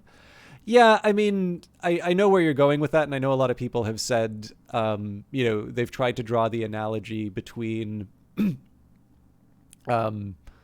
learning from past masters as opposed to doing your own thing. Oh, Drillian, my God! Now I'm really gonna feel bad about going to get my tea. We've been chatting about I don't know, shoes and ships and sealing wax and cabbages and kings. For those of you who haven't had the pleasure of Drillian, this is a very nice streamer who I got to meet through Industries of Titan. And actually, so I know a number of you have heard me complain about what I feel is some fairly unfair treatment of the game in the reviews, and how it was a delight to actually see people play that game and really enjoy it. And in fact, it is very specifically Drillian that I'm talking about there. Now, Drillian has been playing Axiom Verge lately. I apologize for not stopping in, but I've had a very, very busy day. And my chattiness goes up the more tired that I get. So for your raiders, thank you, first of all, for stopping by. And I apologize for myself because I'm not at my A game. But it is a chance for me to talk about a broadcaster who was, first of all, a lot of fun for me to watch. But number two, actually gave me, I don't know, the warm fuzzies about a game that I very much enjoyed. Because, again, it kind of comes back to the thing that we talk about with Cyberpunk, which is there is the common opinion stated on the internet, and then there's the revealed preferences that people have for the underlying game. And likewise with Cyberpunk 2077, while everybody was talking about the game being a failure, you could look at concurrent players and see how popular the game was. And I say this as somebody who's actually quite skeptical about Cyberpunk in the period leading up to it. But, generally when confronted with data that tells me I'm wrong, I try to at least admit it as much as I can. And likewise, it's just been very nice to run into broadcasters who've connected with the game and enjoyed it. So, all right. Why is the sea boiling hot? I don't know. We'll have to read the appropriately corrected version of Dodgson's work. Okay. But yes, I probably should put a pin in the AI chat thing. So yeah, the idea of it sort of averaging out. The worry I actually have is that I think it was something that was posted to archive, but somebody did a very good job of actually showing how the diffusion style apps can actually recreate the source images that they're from. And that was something that Cree was saying about, whether or not some of these images were ethically taken or not. I think there is a certain point. It's like sort of saying that, PlayerUnknown Battlegrounds originated the Battle Royale, and it was wrong for Fortnite to do a free version of that. Like, there is a certain point where you need to have enough freedom for expressions and derivative works, right? Like, we allow for a certain type of flexibility in terms of source material. And obviously we have limitations in terms of copyright. And there are some people who would argue that there shouldn't be copyright. And oddly enough, some of these people seem to be the loudest people arguing against the idea of generative art, because even though that obviously getting rid of copyright laws would remove the criticism that these are products of other people's work.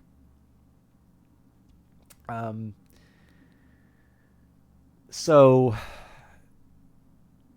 I don't even necessarily have a good answer to it, but like obviously you would hope for a certain degree of consistency on that. So again, like whether or not it's just sort of averaging out a number of different parameters or that, I mean, it's a little bit kind of like looking at a Jackson Pollock and saying, ah, he just dripped paint on a canvas. That's not art, right? Um, there are ways that people can sort of angle it or sort of try and pull back the lens a little bit to, and I mean, like, the thing I'm trying to do is not like open up the conversation to a very widespread discussion of aesthetics, because I am absolutely not nearly well read enough to get into that. But yeah, like the biggest thing is that for me at least, the thing that I found more interesting was more again about what the most common and most popular images sort of have to say about our tastes, rather than whether or not it counts as art. And I actually honestly don't understand the people who get mad about stuff like that being submitted into contests or things like that. Clearly, if the contest is saying, it needs to be something created from a human, fair enough. Most contests don't do that. And to me, it's a lot like when I was doing photography. I've only had a digital camera that I've taken photos with for about a year now. Everything I did before then was through film, and it's just because that was the cheapest way I could shoot through a 35 millimeter film. And I used to run in tons of people who would always be like, "Yeah, using Photoshop is, that's cheating." And no, like I'd scan the film, and I didn't use Photoshop, but like if there was a way I could make it better through adjustments, I do it. And this is what people who like the people who say that have never actually printed their own photographs, because there's like burning and dodging, there's tons of manipulation. Like Ansel Adams, the one who people kind of consider to be the master and the great educator of photography, is constantly adjusting it. So to a certain extent, I think a lot of the generative AI discussion tends to boil down to another variation of the Photoshop is cheating. You have to just shoot on film and just use whatever was through your lens at the time. You can do rules like that. There have been there's been plenty of interesting work that has been created under limitations like that. But I just sort of think like that rule only seems to have existed after a new technology was brought in. And in the end, if you can create a compelling image through whatever means, I care that the compelling image has been created. I don't necessarily care, that there was, I don't know, like if somebody waved a magic wand and it just happened to create an image that meant a lot to me, would that somehow cheapen it? I don't know, right? Like, I don't necessarily think someone needs to be a tortured artist to necessarily create beauty. But obviously, it does tend to, the better stuff does tend to be about something. Okay, I'm going to shut up for a little bit and get my tea. I apologize for those of you who came here for Cyberpunk. I will jump back into the game, but as I said, I do tend to get a little bit chattier as I get more tired. So for those of you who are still sticking around from Derillians, thank you, and I apologize for the wait. For those of you who just wanted to be nice and support Derillian on the raid, I appreciate that. And then for the rest of you who are going to be hanging out, I do encourage you maybe to get a stretch or a glass of water or anything else as my punishment for, I don't know, being a overblown pundit for too long. I won't run ads. But I do need a minute to boil the kettle and otherwise catch up on some other things. Going to be heading to bed, but I'm glad you could catch your stream. Now that I know your schedule a little bit more, I'll try to catch more. Yeah, just please keep in mind that I give myself an hour window, so it's usually starting around 7 or 8, and today it wasn't even close. But anyways, I'm going to shut up.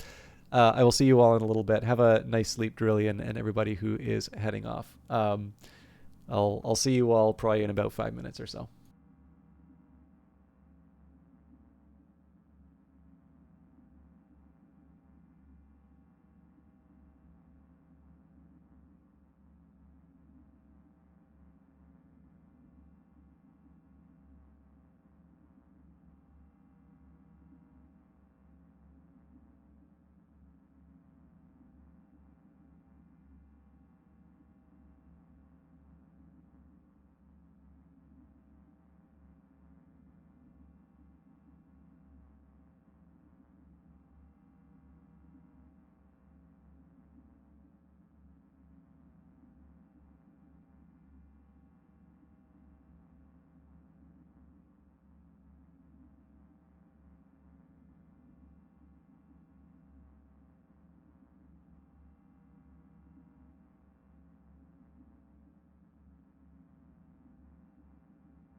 You do not want to know how long I was talking into that microphone without unmuting it.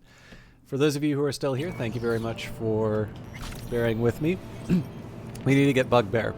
So first obvious step is to try and lure out some enemies.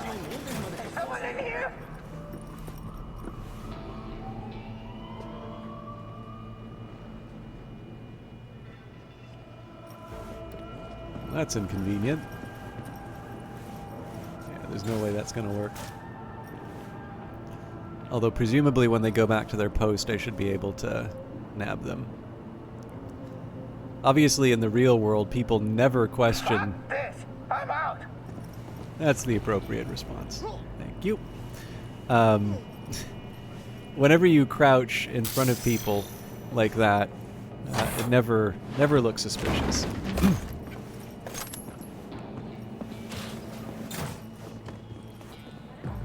You wish. Okay, I'm gonna be honest, I like that there's enough detail that I can still hear the car. Horns are annoying for a reason, and I kind of wish that there's a way of stopping that horn from... Looks like it's done now.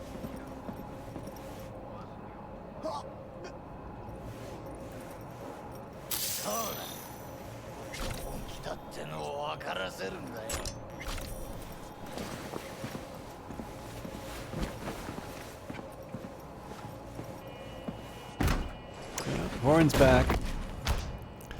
Okay, so obviously the game's directing us to certain places. I just want to see if I can... so I'm tempted to build up my strength to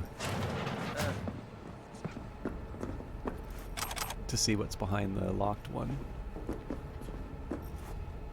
Well, locked or blocked.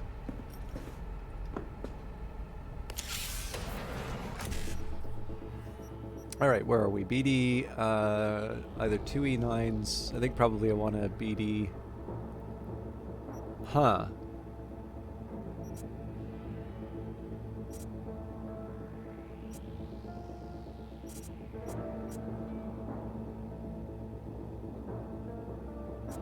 Alright, I'm not going to think too much about this, and I will probably regret it, but... Oh, darn it. I already messed it up.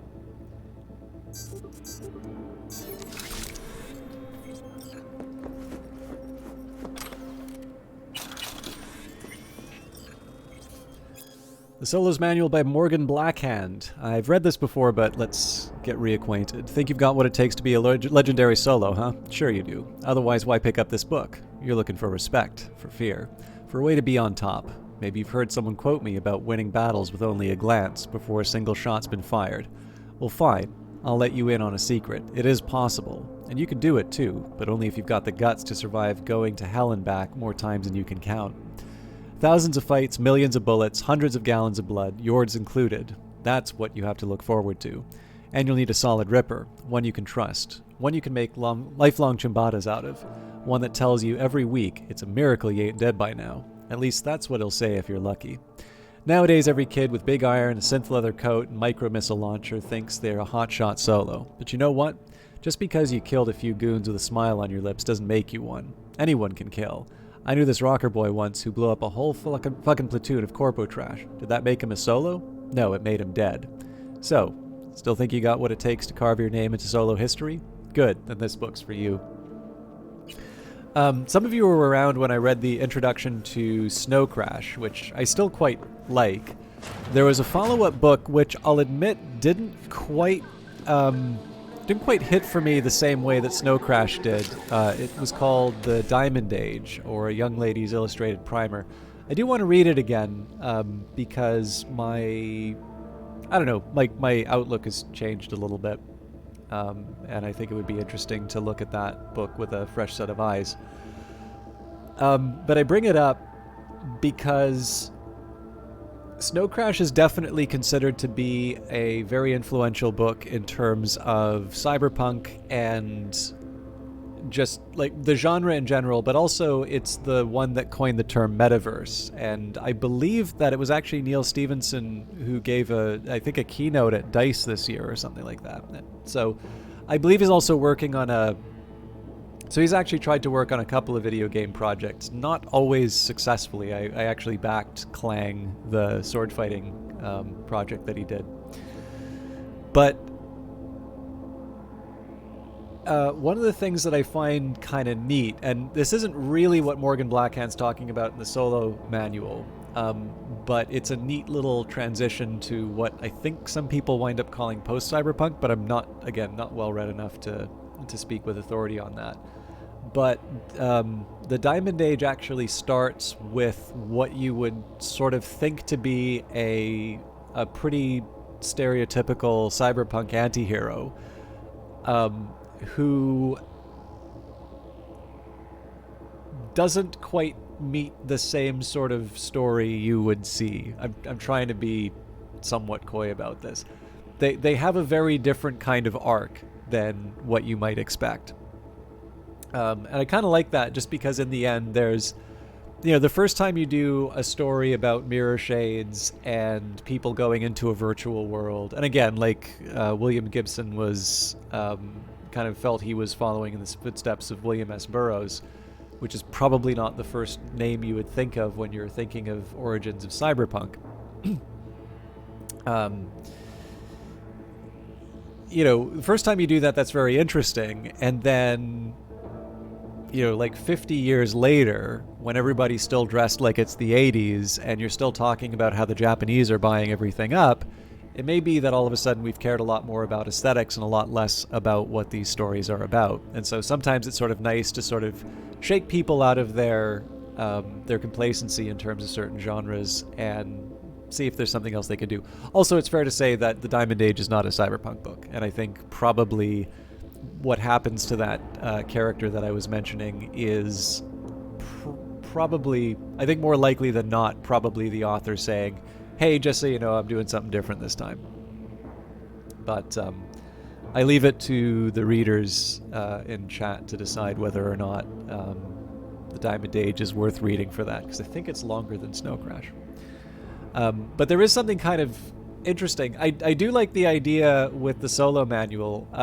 I think what makes that document interesting, the reason I've read it a couple of times, is that Cyberpunk clearly allows you to have the very stereotypical cyberpunk anti-hero, and yet because combat is so lethal, and I'm not just talking about the game, like the game at the very least you can just say that I'm bad at the game, but like the RPG, so far as I can understand, the combat rules are quite lethal, and so far as I can tell, reasonably accurate to the performance you would see for experts and amateurs on a shooting range, for instance.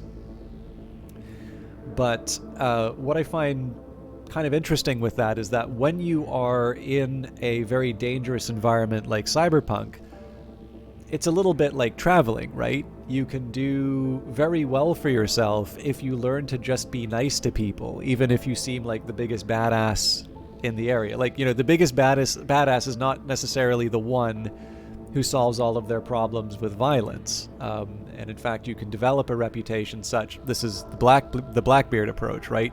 You develop such a fearsome reputation that it actually allows you to do better than your competitors, for the simple reason that you do not need to use the violent means. They tend to be ones that are, first of all, very risky, but generally unprofitable. Either you need your Ripper to patch you up, or you create you make an enemy. Lots of reasons not to prefer violence. But on the other hand, you're playing an action-oriented game, so you also want to have a little bit of fun. I didn't think this through. If I'd gone to this speedy, I would have been fine.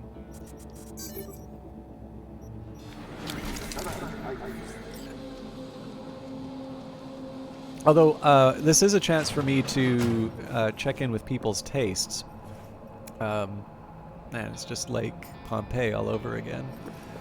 I am looking. It's not like I've got a ton of free time for reading, but I am interested. For people who are fans of games like Cyberpunk, what reading do you recommend?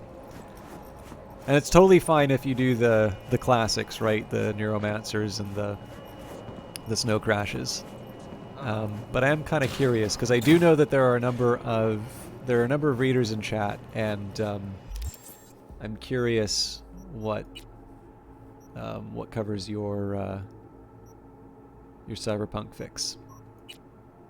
I do prefer the Arasaka cap. It's just that the melee damage reduction is helpful. Am I willing to wear a dress?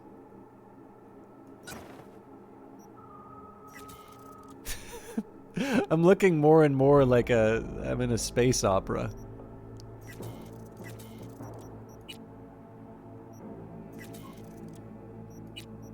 I think it's the revolver.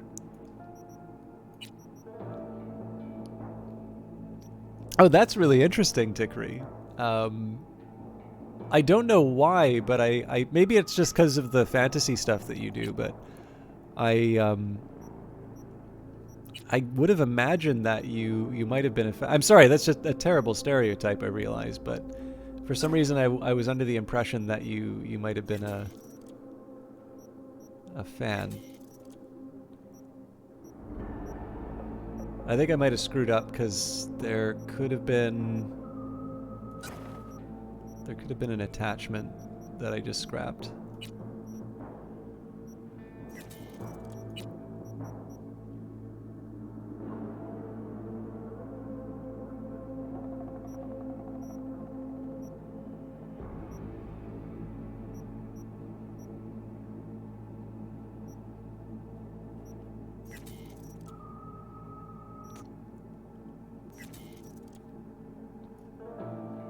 Yeah, in fairness, like, if the sci-fi you're reading is characters that look like this, I probably wouldn't be interested in it either.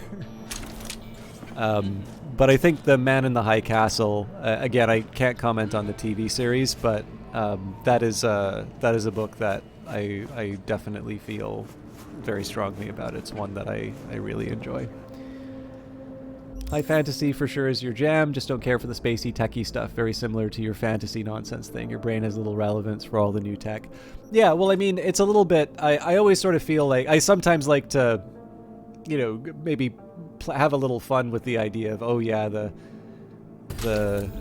you know, the silly elf ears thing, right? But that's, again, like, if I want to complain about silly elf ears, that's like me complaining about, okay, well, I don't have my gun out, but yeah, complaining about, like, space marines that look like this.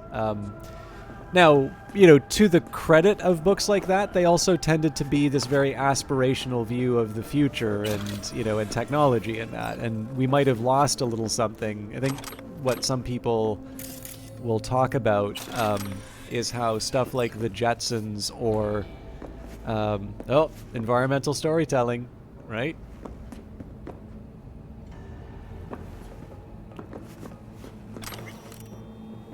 Get high at home these days when the police have so much more to worry about than whether the kids are smoking special cigarettes when designer drugs can be bought on any corner. We say get back to basics. Why line producers and dealers' pockets when you can make your own concoctions in the comfort of your own garage? In the following chapters, we'll give you quick, easy-to-follow recipes for your favorite boosters. It's fun. But yeah, like if I'm paying... Oh, wait. Okay, there were 2 women here, right? 2 women... without their own drawers in the apartment. Well, do these count as drawers? No.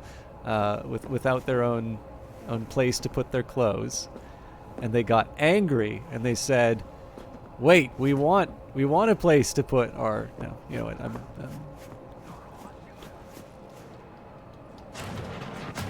Who are we supposed to believe, huh? Net runners stick together. Had enough trouble with her once. Who knows what 2 of them could do?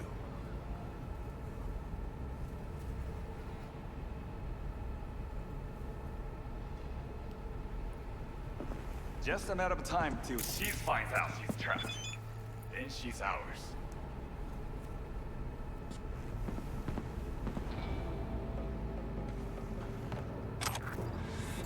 But yeah, like obviously if what I wind up reading is Quiet.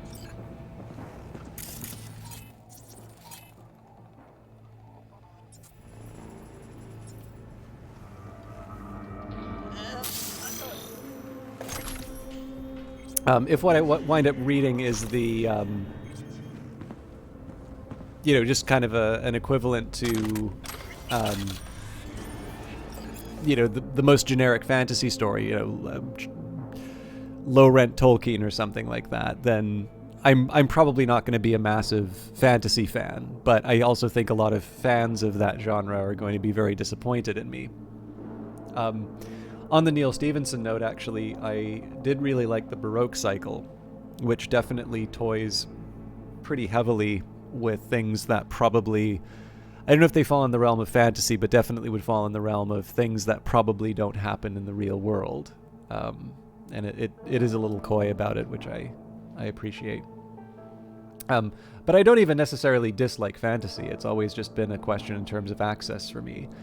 And for the most part, what I tend to find is that the sci-fi stories that I read tend to be ones that have a little something for me to grab onto. So Snow Crash starts with an incredibly badass pizza delivery, but it also talks about language and almost this idea of like language as a virus, and what does the character of the hacker mean, and there's a reason that book is so long. And then Three Body Problem has kind of an interesting take, let's say. Or like Arthur C. Clarke, right? This sort of stuff, it's more than spacemen and laser beams. And likewise, there is a reason. I mean, if nothing else, right? You think about what Tolkien was interested in, because of course, when he started writing his stuff, it's not like this was, it's not like people said, "Oh yeah, I'm going to make a new Game of Thrones," right? This seems to be a good way to make money. Obviously, writing books is the way that people make a fortune. He really liked fairy stories. He's a big old nerd. He liked making up languages, and basically everybody's kind of been playing that game ever since. Actually, the more I think of it, probably the closest I get to sort of pulpy stuff would probably be BattleTech, which in essence is, big stompy robots kicking around. But of course, a little bit like when you run into a sufficiently motivated Warhammer 40k fan, or even like a Cyberpunk 2077 fan, because I know like you and I have talked about like poser gangs and the fact that in the world of Cyberpunk there has been like room for the Gilligans, and there was a crossover with Paranoia. So there's a lot of really weird and wonderful Cyberpunk stuff which is not present in 2077. So as always, it's kind of the angle that you take on it. But I will confess, as much as I like fantasy in principle, I've tended to find that my exposure to it tends to wind up being a lot of, this thing isn't exactly an orc, but we might as well call it an orc. Or this isn't exactly this historical thing, but we've just relabeled everything, and I don't know, it's the fall of Byzantium all over again. And, there's nothing wrong with that. Just sometimes you wonder, like, why bother? But yeah, I mean, it's also fair to say there are certain settings that just click. All right. A wicked acid trip, but not the kind you think. Ever wondered what it feels like to fall in a pool of acid? Well, wonder no more, sort of. Before I ever got my copy of Kings of Acid, my curiosity took a nosedive once I found out that it wasn't about that type of acid. In any case, body horror has such a rich tradition, it's a damn near Herculean task to find a fresh angle to take on acid baths. But holy shit, the devs do it. You play as Arthur Kerr, a klutzy and somewhat awkward walker boy who gets himself tangled up in a shitstorm with Maelstrom. The Borg goons entrust Care with the handling of a mysterious shipment containing a protozoa capable of instantaneous regeneration. But in an unlucky twist, a painfully common occurrence for our hero, a rival gang ambushes the exchange at a corpse science lab, and Care is pushed into a vat of mutagenic acid. That's when the trip kicks in, if you will. The rocker boy begins undergoing constant mutations. Eyeballs on stalks, shifting skin, throat tentacles. That's not even the real freaky stuff. After every victory in combat, Arthur absorbs the genetic code from the blood splatter of his foes, making the already delightful hack-and-slash combat even more gratifying. The constantly growing spiral of possible mutations makes for a rewarding way to spend experience points and builds in strong replayability. All in all, Care's ultimate motivation is seeking bloody revenge against his music producer, who cost him a lucrative album deal and brutally murdered the rocker boy's boyfriend. Story and gameplay are geniusly intertwined, and the pseudo-brain dance implant shipped with each game copy really helps immerse players into the utterly fucked mutations, where searing pain turns into power-jacked ecstasy. Trust me, you won't want to miss out on this one. Actually, I was thinking on Body Horror, the other one we could have talked about, which probably isn't Cyberpunk, but is Cyberpunk adjacent, might be Videodrome.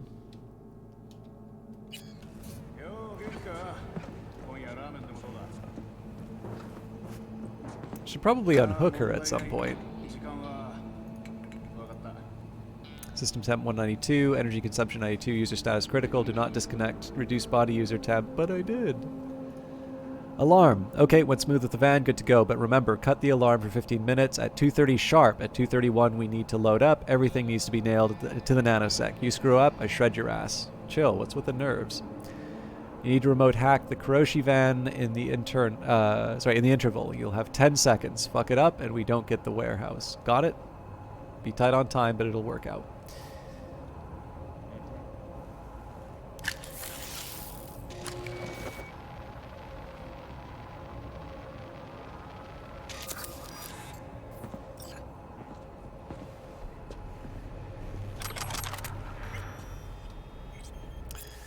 How's it going? You jack her out? Gonna need more time, boss. We can force disconnect, but then she won't tell us a thing.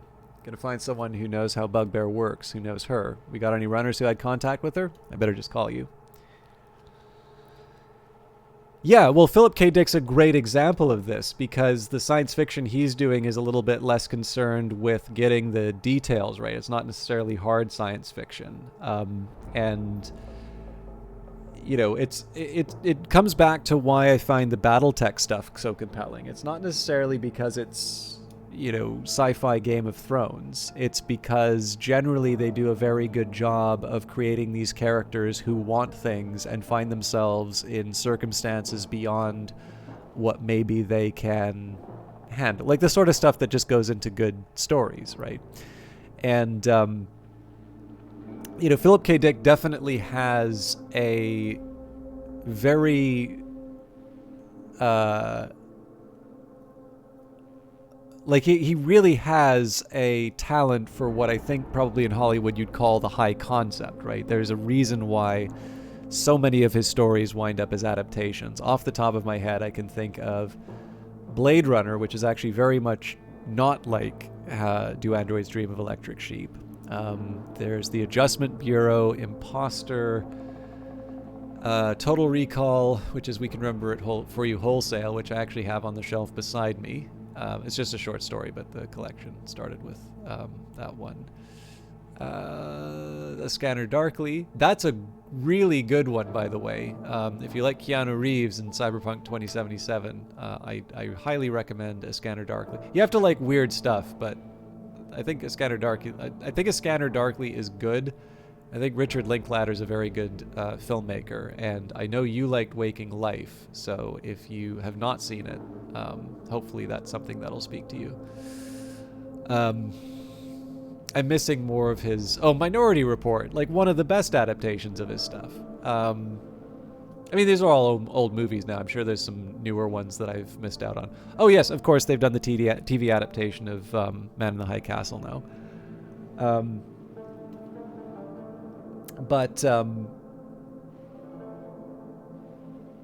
he had a very unique way of looking at the world.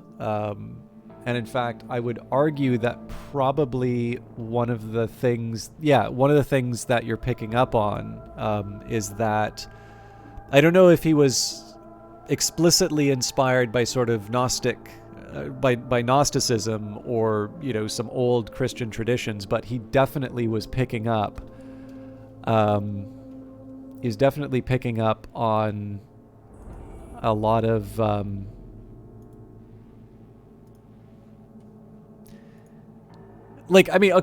realize it sometimes sounds a bit disrespectful to talk about sort of religious and philosophical concepts as if they're like character classes or equivalent to fantasy literature.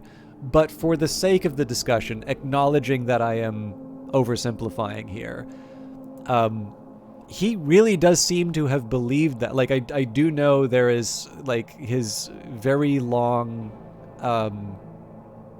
bit of writing sort of dealing with this vision that he had of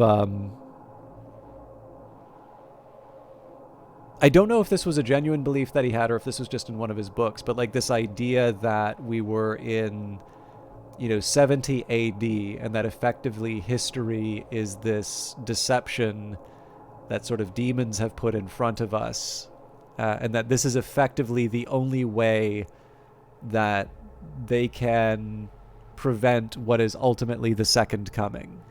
That basically the second coming of Christ is imminent. That the only real way for sort of the corrupt or evil world to continue is essentially to create this illusion that we're sort of carrying on, and this sort of reflects our increasing materialism and such. Again, I certainly am not doing justice to some very idiosyncratic beliefs on Dick's part, but it does really make for some compelling reading. Oh, another one that's interesting is Ubik, which I have to confess I haven't read the whole way, but I love the ideas for. But as you say, it's not the Jetsons. But ideally good science fiction is going to deal with subjects like that, and it just so happens that they're going to fall on this spectrum of material that is more or less more or less focused on the technology itself. I actually would say, and we will let Bugbear come. I'm just letting Bugbear cool down, right? The example I would give you would be this. I have fairly strong views on what I think is most interesting about George Orwell's 1984. I know a lot of people who focus a lot on just the surveillance stuff, and essentially the world can sort of be viewed in relation to how close it is to the world of 1984, right? Like North Korea is one whole 1984, and then if they install a new traffic camera, you're moving closer to the you're moving closer to one on the 1984 scale,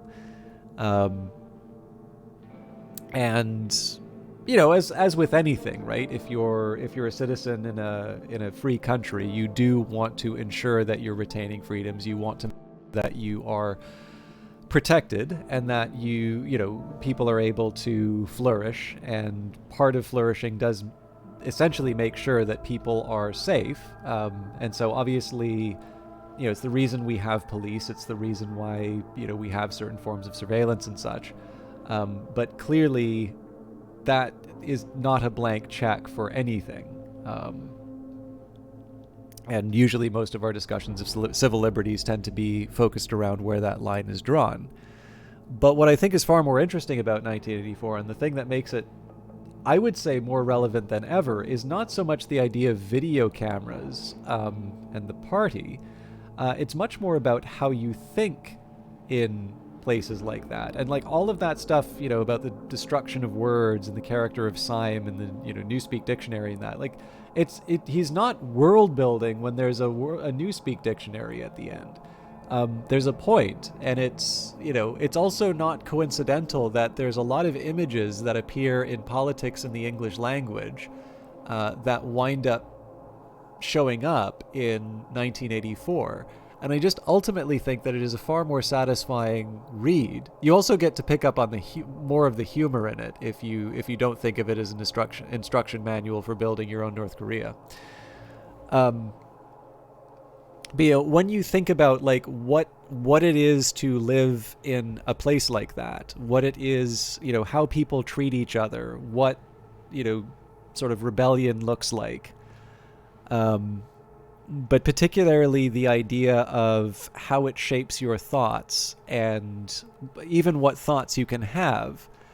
I think that's inevitably more interesting, because if you want to tie it back to cyberpunk stuff, and not just like Cyberpunk 2077, but the genre overall, to a certain extent, you can imagine like an alternate 1984 in which Winston Smith is a corporate wage slave. That perhaps you're not worried about being locked up in the Ministry of Truth, but what you are worried about is, saying the wrong thing and winding up in a life of grinding poverty. Or, saying the wrong thing and all of a sudden you're all over the scream sheets and people are talking about what you're just as bad as a child murderer or something like that. These would all be sort of equivalent stories to some of the, like, you could tell equivalent stories with those some sorts of pressures, and at that point it has a little bit less to do with an instruction manual for totalitarianism and a little bit more about the individual characters. Which is not to say that 1984 doesn't have anything to say about totalitarianism. It clearly does. I just think that that side is overemphasized at the expense of much more important and relevant things to say about thought, and language. But just like Cyberpunk, there's plenty of stuff that gets misinterpreted willfully or not. Are they really trying to suggest that I jump over the edge? You only YOLO once.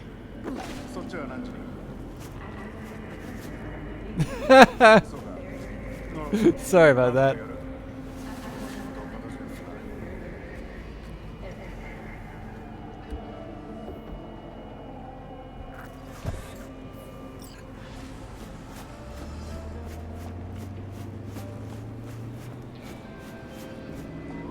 Well done, my dear. I am pleased. As they say, we will be in touch. Contract closed. Okay. I think Wakako's going to send me more contracts.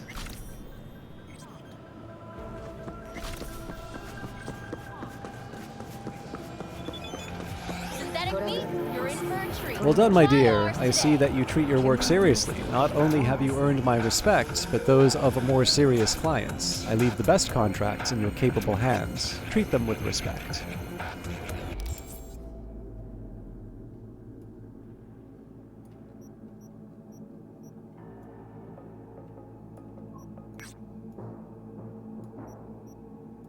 Actually, here's my litmus test for, maybe not litmus test is probably not the right way of putting it, but does anybody remember that there's toilet humor in 1984?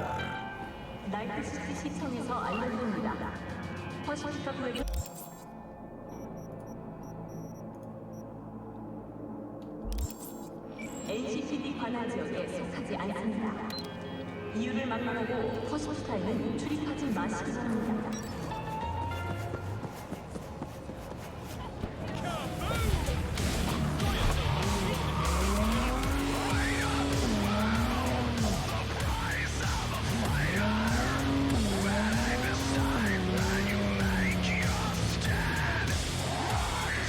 Read in high school, that was so long ago. Ah, yes, the old veteran decree. Tell us what it was like in the black and white days.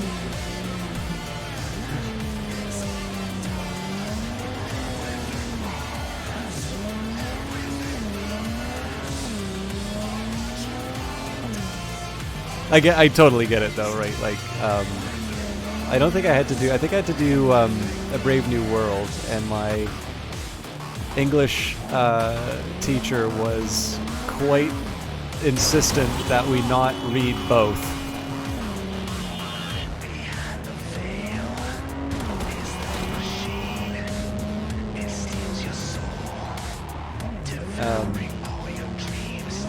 Actually, what I should have asked Cree would be your recommendations for fantasy. It's all well and good for me to talk about my sci-fi. I mean, in the end, I like talking about the sci-fi stuff just because it's relevant to Cyberpunk. But I don't think it hurts to talk about fantasy stuff people are interested in. Oh dear. A stealth I need mission. someone for a quick and quiet operation.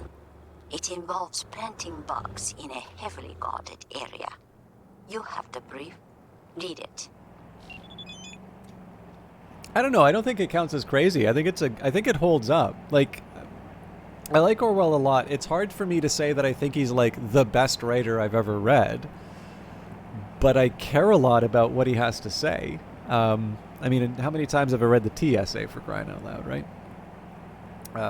Animal Farm is a wonderful and short work. And I have his collected works now, so I'm reading more of his reviews. So just, Dickens. He actually did, I don't know if you know this, but he's actually did a review of a translation of Mein Kampf for a British paper. And, I mean, obviously, in hindsight, it is easy to say, no, yeah, I don't know about this Adolf guy. He looks like a bad dude. But, I don't know, from reading that review and the time that it was written, I think he had very insightful things to say. And I don't know how much of a popular opinion that was at the time. You like The Name of the Wind by Pat Rothfuss. So I'm just going to make a note of that.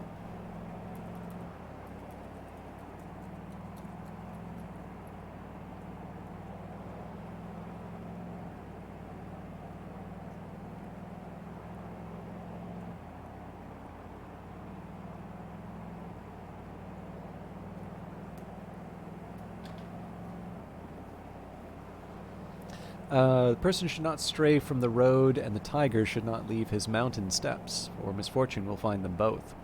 Tiger Claw boss Taki Kazo thinks he's smart. He thinks I won't find out about his agreement at the Shinto shrine on Milagro Terrace. He thinks I won't know that he's using the shrine's Honden for secret meetings. He thinks he can rule Japantown without my influence. He will be wrong. I'll give you a wiretap to place right at the Shintai in the most sacred of Shinto spaces. Don't make a noise, and don't disappoint me. Okay, I'm definitely going to need to autosave, because I am pretty bad at the stealth parts. So I suppose one way I can unpack it, because unfortunately I've not even heard of In the Name of the Wind. But I suppose the follow-up question would be, what is it that makes for good fantasy for you? Like, what makes it more than just, like, elf ears and, lots of Y's and E's in the names?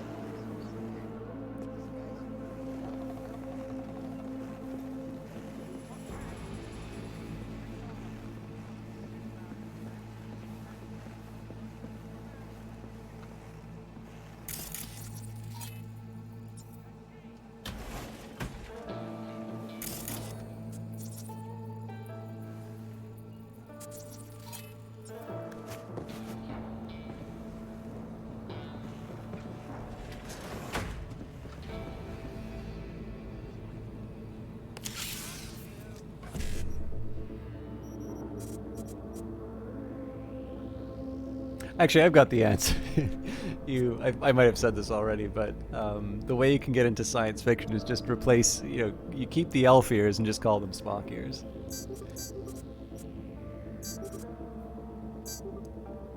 I should have looked for the E9.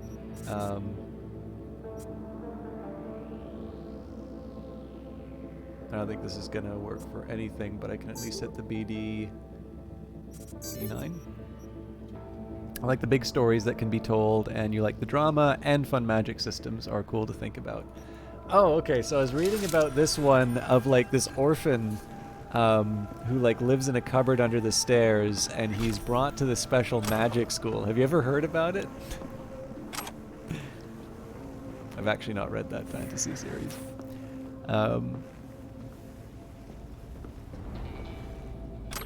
So I know you are a White Wolf fan. Do you have... Oh, yeah! This doesn't seem like staying undetected.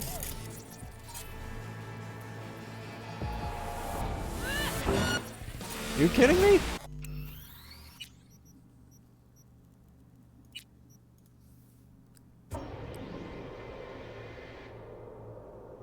Was running Mind Jam. Oh, right. You were mentioning that when I was talking about Traveler.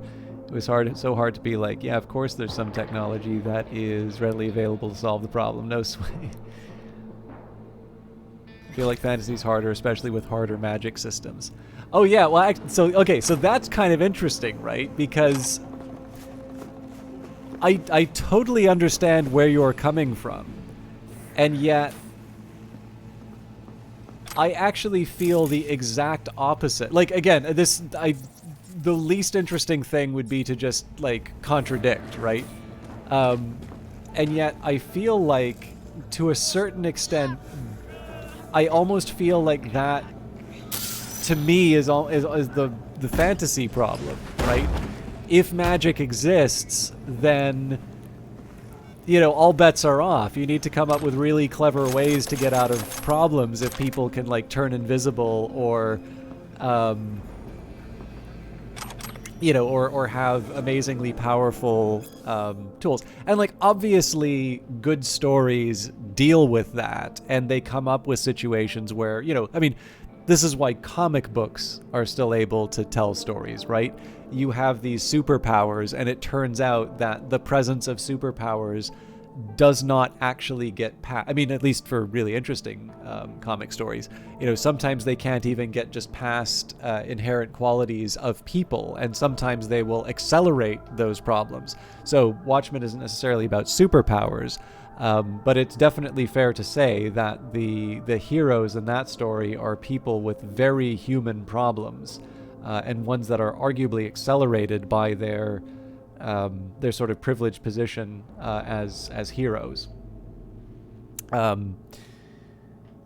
But yeah, like, for me, maybe it's just because I'm interested in tech, but, like, you know, tech to a certain extent feels like there are the limitations of the way that the world works. So I'm sorry to bring up K-Pax, but the one thing I know about K-Pax, this is just because we were talking about this earlier. The one thing I know about it is that there's, like, a scene in which a character who's claiming to be an alien claims there is a misreading of one of the other people's misreading Einstein, and that basically the trick is that you can't accelerate to the speed of light or faster. What you just simply need to do are find things that are already at that speed and just simply hop onto those. Now, I mean, again, easier said than done. But ultimately, you are constrained by the world.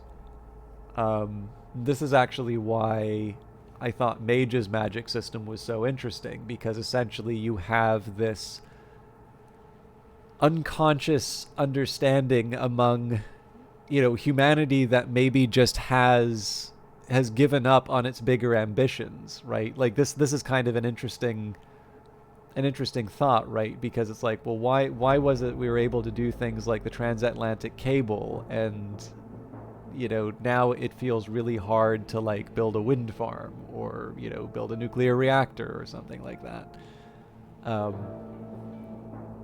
And,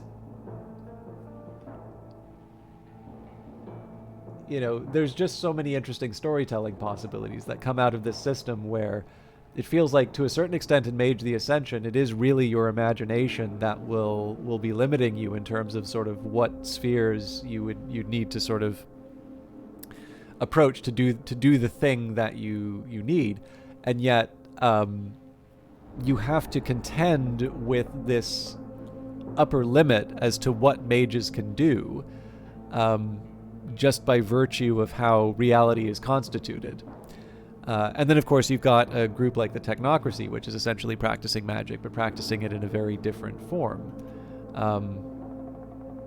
I mean, I guess to a certain extent, you're just doing the Assassin's Creed story again, right? Assassins versus Templars. But yeah, to a certain extent, when you're dealing with science fiction, it just sort of feels like you've got a certain set of constraints that even though you're dealing with advanced technology, it has to have this consistent set of rules, something that probably in other contexts you would maybe call lore. Otherwise, people absolutely can tell when you're just making it up as you go along.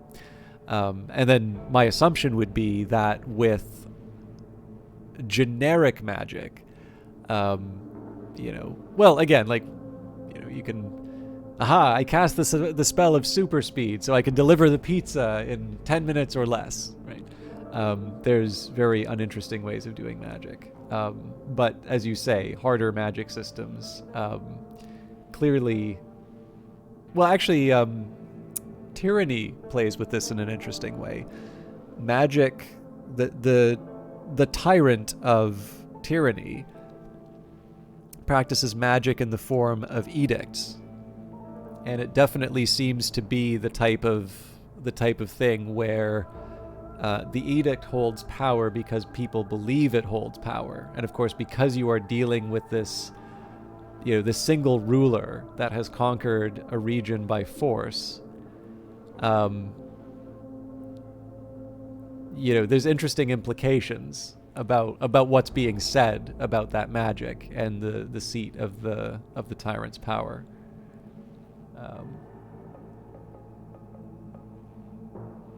But yeah, no, it's this is why I like these discussions, because it's really interesting to get a perspective from someone that almost feels like this mirror image. And I mean, again, like, for some people, the distinction between science fiction and fantasy just simply doesn't exist, and they prefer the term SF, speculative fiction. I mean, there is I think a reason why those books wind up being, like, on the surface of it, it's weird that the Warhammer books sit beside the Warhammer 40k books sit beside, like, the Dragonlance books in bookstores. But it is also true that fans of one are also probably fans of the other. So, all right, good. What's up? Fuck all. Still sitting in the shrine. It's fucking 6 already. What are they talking about for so fucking long? Compassion and shit. Maybe we hit the city as soon as they let you off. Fuck that. I'm hitting the road, hitting a dram, and then hitting the sack. I hear Jotaro's got new girls, and they're no joke. Hold on. Flicky is still by email. Oh man, reeled me in. Sleep when I die. Knew you'd see the light, Choom. Let me know when you're good, and I'll pick you up. Sure, thanks.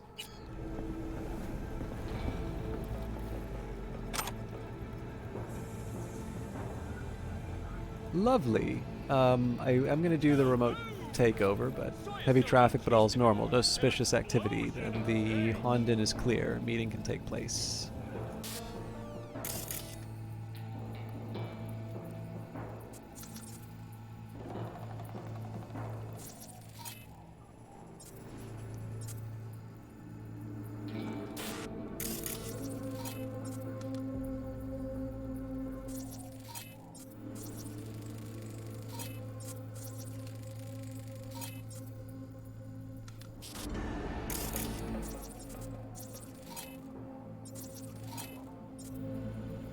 Doesn't feel like it's all that carefully guarded.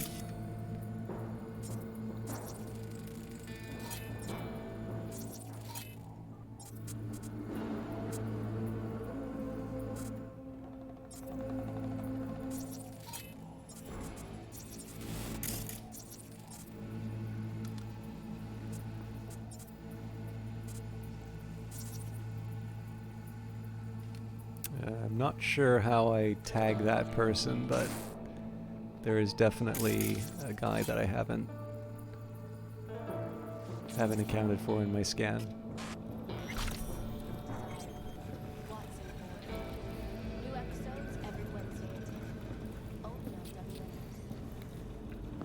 Yeah, that's a neat one. It's actually funny. I was going over the comments on the Shadowrun Returns Kickstarter. Oh wow, they still won't let me go through. Okay, interesting. The Shadowrun Returns Kickstarter has an interesting question. Actually, maybe it wasn't the Kickstarter. Maybe it was a Reddit AMA that they did. Anyways, somebody said, "Oh yeah, love Shadowrun, love Cyberpunk stuff. I really hope you can get William Gibson to." I really hope you can get William Gibson to do some writing for this. He'd be perfect. And Gibson quite famously said he was rather annoyed that Neuromancer eventually sort of produced things like Shadowrun, which he sort of felt was this like weird hybrid of like elf ears and mirror shades, and was very much not the thing he was interested in. I really like William Gibson, but that's one where I'm like, maybe just chill out. Like there are worse settings, right? I'm probably more on the BattleTech line of things, but it's also because BattleTech is like a strategy game, right? So I'm sure if I was more into the MechWarrior RPG, I'd probably be more into Shadowrun too. Membership card, Shinto Shrine, Milagro Terrace, status expired. To renew your card, please resume dues payments. Okay. What can I get? So I noticed that there was like a garbage can, and then there was also... Oh, nope. That's not what I thought it was. Somebody sees me.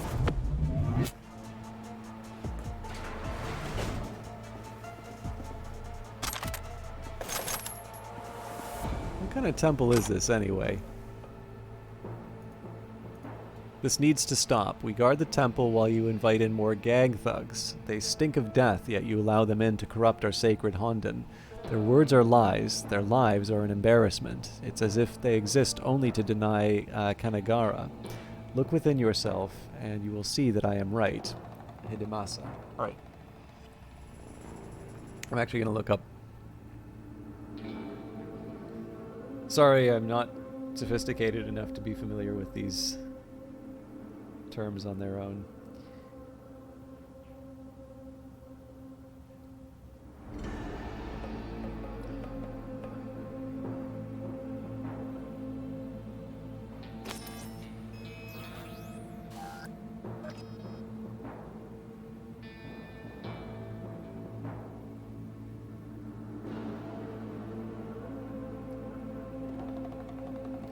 I really wish these sites that claim to be defining something actually delivered. Alright, here we go. Also written... Okay. Nagara made up of the particle na and gara. True character is a word expressing dignity. Kanagara has been interpreted in various ways, such as kami, just as they are, as a kami because of being a kami, and the kami's will, just as it is. Further, the expression Kanagara no omichi, the way in accordance with the will of kami, signifying Shinto itself, is frequently used after the beginning of the Meiji era. They do not define the term here. Okay, what is kami? Kami here is considered to mean a kami with human nature. There is no fixed interpretation of the term in Confucian Shinto. It is regarded as an important term expressing the principle of unity between kami and human. But what is kami? Okay. I'm thinking that this already assumes that I'm familiar with these terms.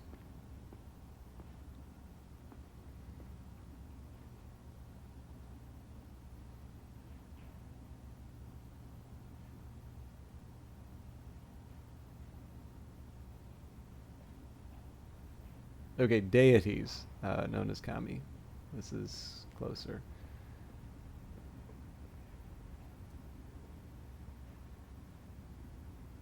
I wanted to guess that it was maybe something like ataraxia from the Greeks, but I think that's off basis.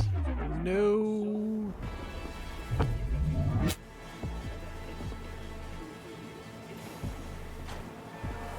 Oh, I just noticed a little yellow exclamation mark on that. That's good to know in future. But that is also clearly not my way in.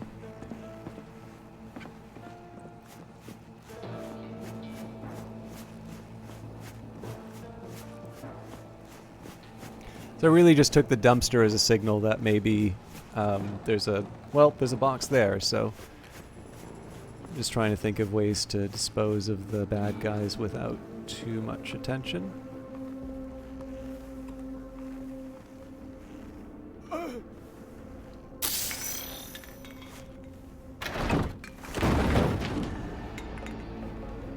Okay, so there's something up there that I need to worry about.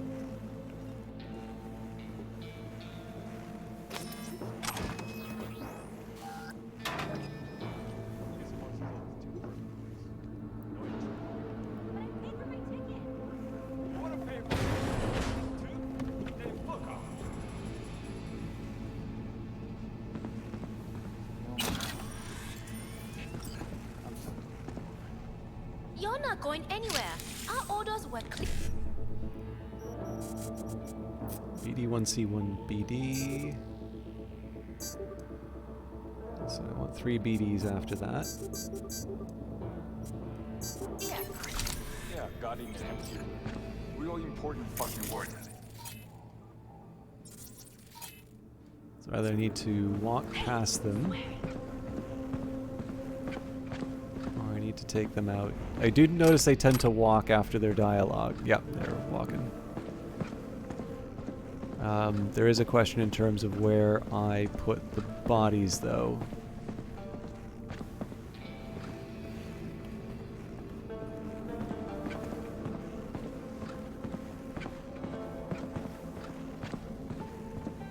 Okay, that's probably one.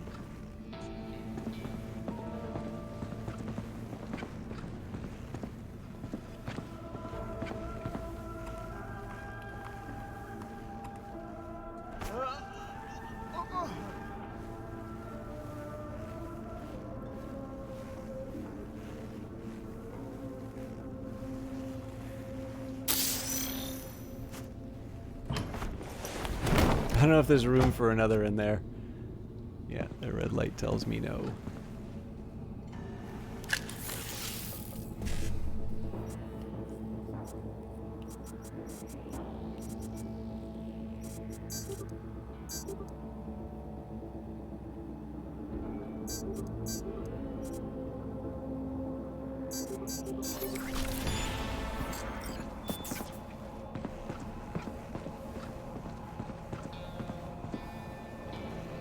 I do always have the option of going invisible, but I'm trying not to rely on that too much because I am assuming with thermal imaging at some point that's going to be rendered useless or at the very least significantly less effective. Hey, this is a holy place. You cannot smoke here. Chill, Gramps. I'm almost done. Okay, somebody didn't like that. And they shall not stay. It is a temporary situation, as you have just heard. Okay, I think I'm gonna have to run for it.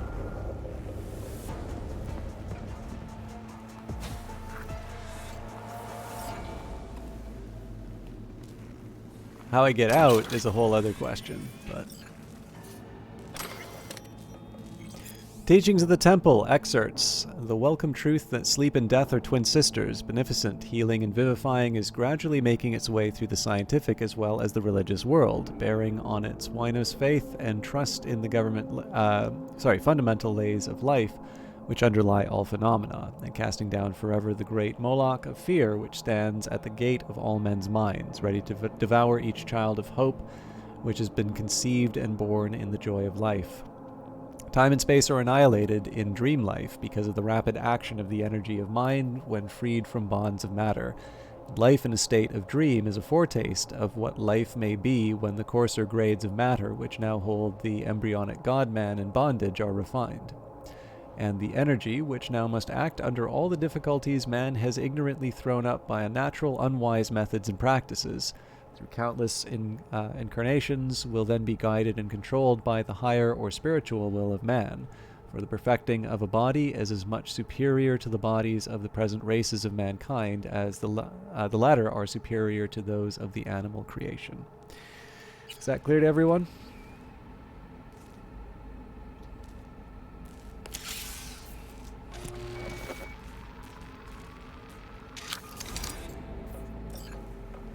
Okay, this is the best chance I'm going to have to get out, although she looks like she's finishing her smoke.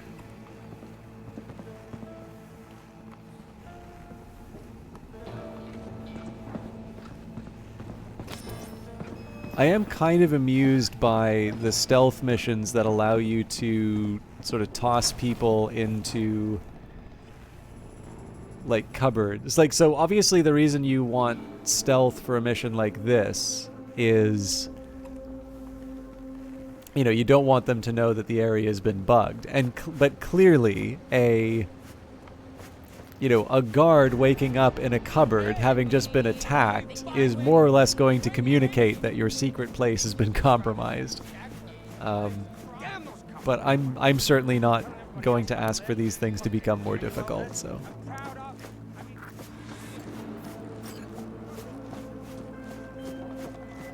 You entered and left like a ghost, V. Nobody at the shrine even knew of your presence. Excellent work. Closing the contract and making the transfer.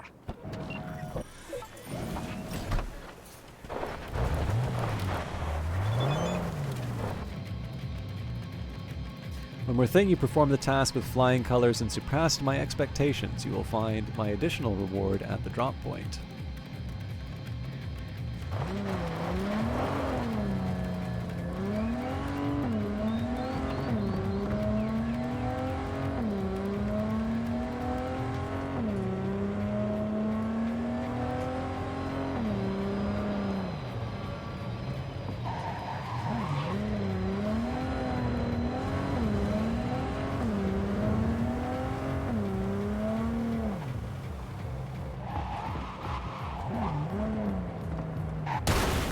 Maniacs!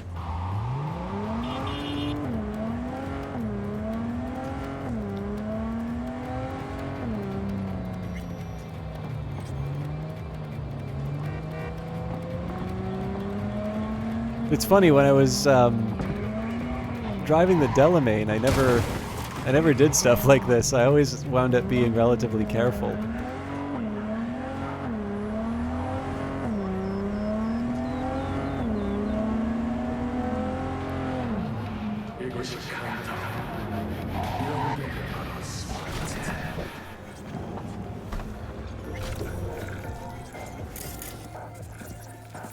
I always keep getting caught by hostiles near the drop points. So I should also take a minute here and see if there's any better gear, so I can hopefully look like less of a clown. Well, debatable.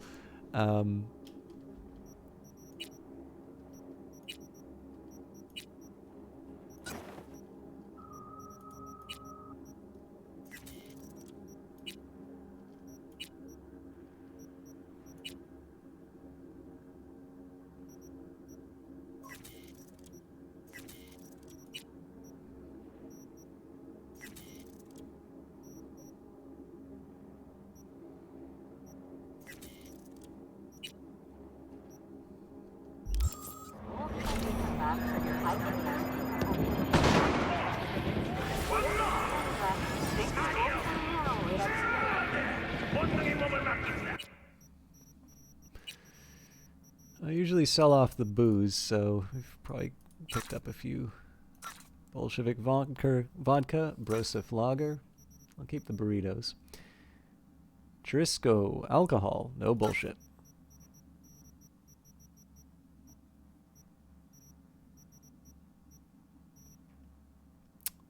Randver, beer for those who demand more. Oh, some of you may be more aware of what terrible things I'm supposed to be paying attention to on the internet. I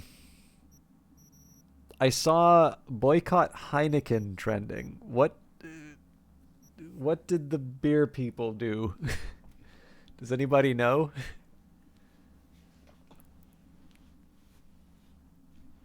I've learned that I'm apparently an equal opportunity jackass because I do tend to find that I get both hard left and hard right hashtags thrown at me. So I'm never sure if it's because they put out like a gender neutral ad or because they gave money to Republicans or something. This is the first you're hearing of it? Well, let's find out. Let us find out how we're supposed to think about the world today.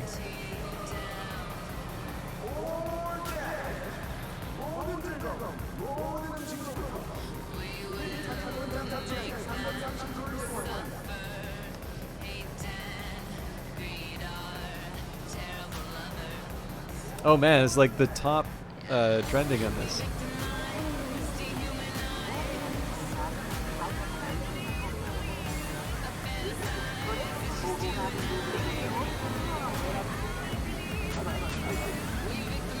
Apparently this is some Russian thing. Oh, Heineken launched no less than 61 new products on the Russian market last year after promising to stop. So I think it's because they said they were going to stop doing business in Russia and decided to go.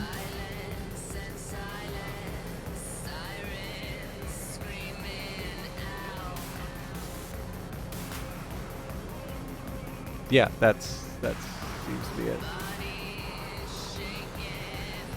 Yeah. Well, okay, what I loved, I mean, we're talking about algorithms and AI so much today, right?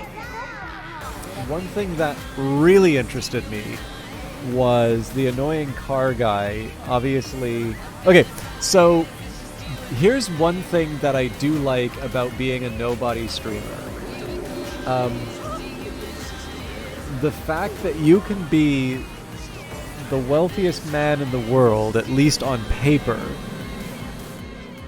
and that this does not tranquilize your fears, and in fact that this is enough to sink $44 billion so that you can reshape a platform to maximize your engagement. It's just, there's something very comforting about the fact that you can have, by pretty much any reasonable standard, quote unquote, made it, and that demand or that need for attention is never going to be tranquilized. It suddenly makes me feel a whole lot better in my mediocrity. But for those of you that don't know, the new owner of Twitter has apparently fired a number of senior software engineers, basically over the issue of declining engagement numbers. So apparently one of them, this is based on a couple of, essentially a Substack reporter, but I mean someone who, seems to be well informed and pretty consistent in terms of the reporting. So I don't think there's a reason to doubt this beyond whatever usual scrutiny you would put on things that you read. But the story goes that apparently the question of his engagement numbers came up, and someone looked into it and essentially sort of showed the Google Trends chart and how that mapped to engagement, and basically said, people are getting tired of the novelty, right? Like people are getting tired of this thing. It's been months. This is why it's declining. You are in fact less popular than you were before, sir. And that person doesn't work for Twitter anymore. So the algorithm was changed, and there suddenly seemed to be a lot of people complaining about how the annoying car guy kept showing up in people's feeds even though they didn't follow him.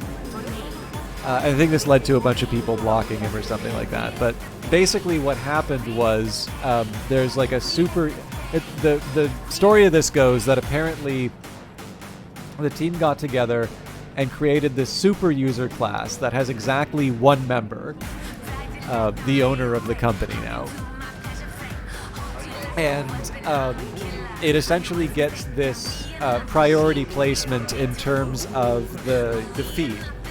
So it doesn't mean that everybody has to see the tweets, but it does mean that where, you'd see a certain hashtag. So like I see hashtags for Stata, which is a stat program, right? I'm pretty sure Takri does not see that stuff.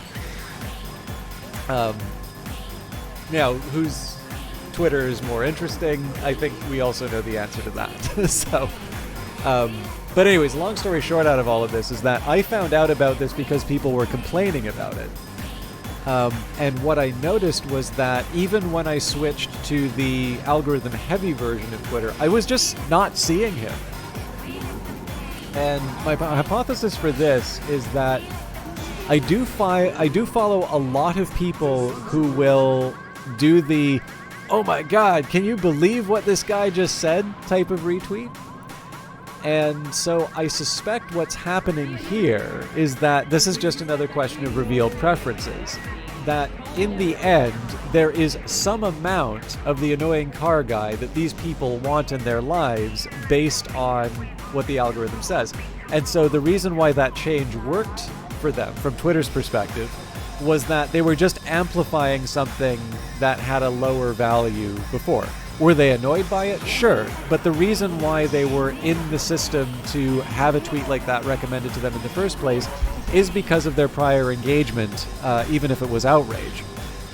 I don't do that. I will obviously talk about it, as evidence from the stream, but when I see a tweet that annoys me, unless it winds up being something really amusing, I tend not to retweet it or reference it. I'll sometimes like copy the link and share, and I know that's going to be that's going to show up somewhere. But there was a bit of an education for me that even though it had been switched, that I wasn't actually seeing evidence of it. But the people who had sort of done these, "oh, look at this idiot" retweets did actually suddenly see him a lot more in their feeds, which amused me. But yeah, I don't know. I try to live my life in a way that I don't need to worry that much about what the Twitter hashtags are, but I am sometimes curious where the boycotts are coming from. All right, you've learned all of Westbrook's secrets and completed all of my contracts, dear. You've made a name for yourself around here. I'd like to honor you by giving you a special weapon. You will find it in your stash. Good work, B.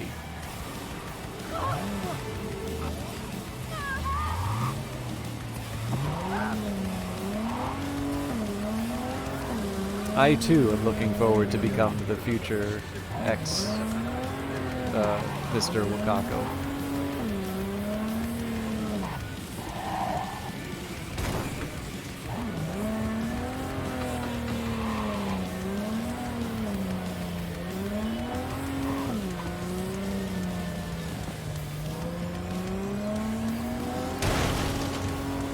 Incidentally, the antidote I find to like 99 oops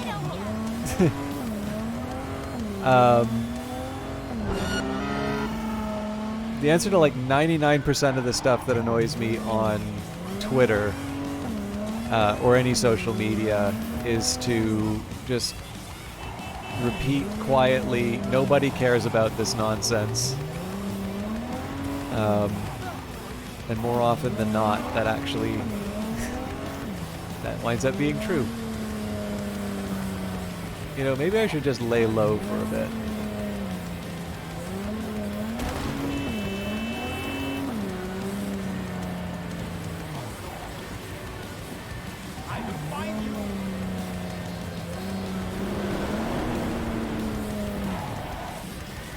I know there's a bunch of police on my way home, so...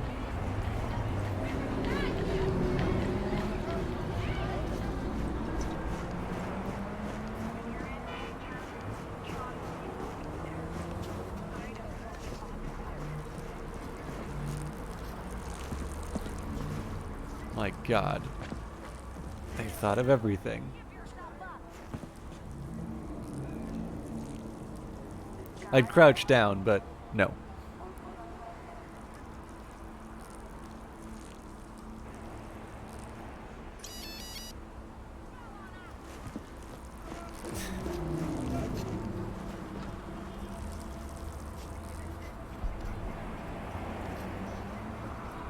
I was wondering if that was just going to go on forever.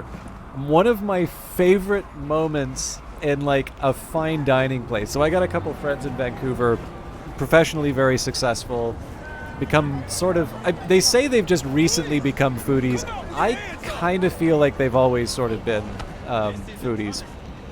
Definitely, like there's... Uh-oh.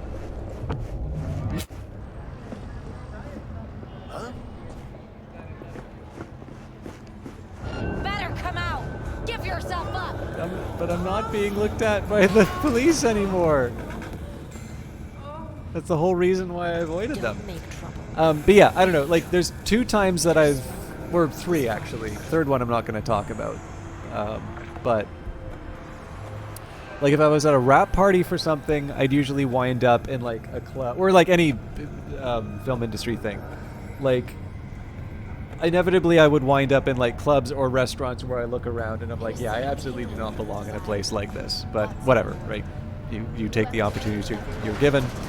And then with these friends, like inevitably I would sort of wind up in the, a place that's a hell of a lot nicer than something I would go to on my own or have any business going to. But it was also in the middle of like a really, really hot summer. Like I could not believe how oppressive it was. Isn't like Twitter history's biggest high school in the case of virtual high school? That's actually not a bad way of putting it, Dexter Seinster, because like obviously the idea of like your little in crowd and everybody's little rumors together. I mean, I got to acknowledge, like I'm still on it, and it has served its purposes. But no, you're absolutely right. Like the stuff that people get mad about on it. If you are on it, it feels like everyone is mad about it, and then you take a look at any indication of what the real world is looking at, and it just doesn't register. Right? What was I going on about? Oh yeah, the nice restaurant thing. This is entirely about that guy who was having an unusually long pee. So I was drinking a lot of water. Number 1, like I walk everywhere. 2, it's the middle of an oppressively hot summer. And 3, it's nice to have water. I like water. But apparently I drank so much of it, like the way, and I like that was just a normal amount of water for me. But apparently the waiter, well, not apparently, I know, because it like kind of quietly comes up beside me and he's like, "Hey, just so you know, the bathrooms are over on the, Apparently it was unfathomable to him that I could drink so much water and not need to go. I appreciate it. I mean, it's nice. It's nice of him to direct me. But I feel like asking for the bathroom is one of these things that I've handled. I realize I don't belong in fancy restaurants, but that is apparently one of the things that I don't know. Like, I always used to associate fancy places with like a napkin over the wrist, but apparently that isn't really a thing. At least at the places I've been. But apparently now my new marker for being at a really fancy place is whether or not the waiter notices how much water you've been drinking and volunteers the location of the toilets. This is such a stupid anecdote. Most people's best years were in high school, so Twitter extends this for people. Oh god, yeah, the idea of extended. I mean, I'm guilty of this, right? Because I went to, you know, what was my answer after school? More school, right? Extended adolescence is definitely a big problem, but yeah, no, I think it's fair. I mean, I can see why this would be appealing to people, right? Because in the end, if you, okay, I mean, I'll pick it up, but I'm just putting it right back in the, whoa. All right, never mind.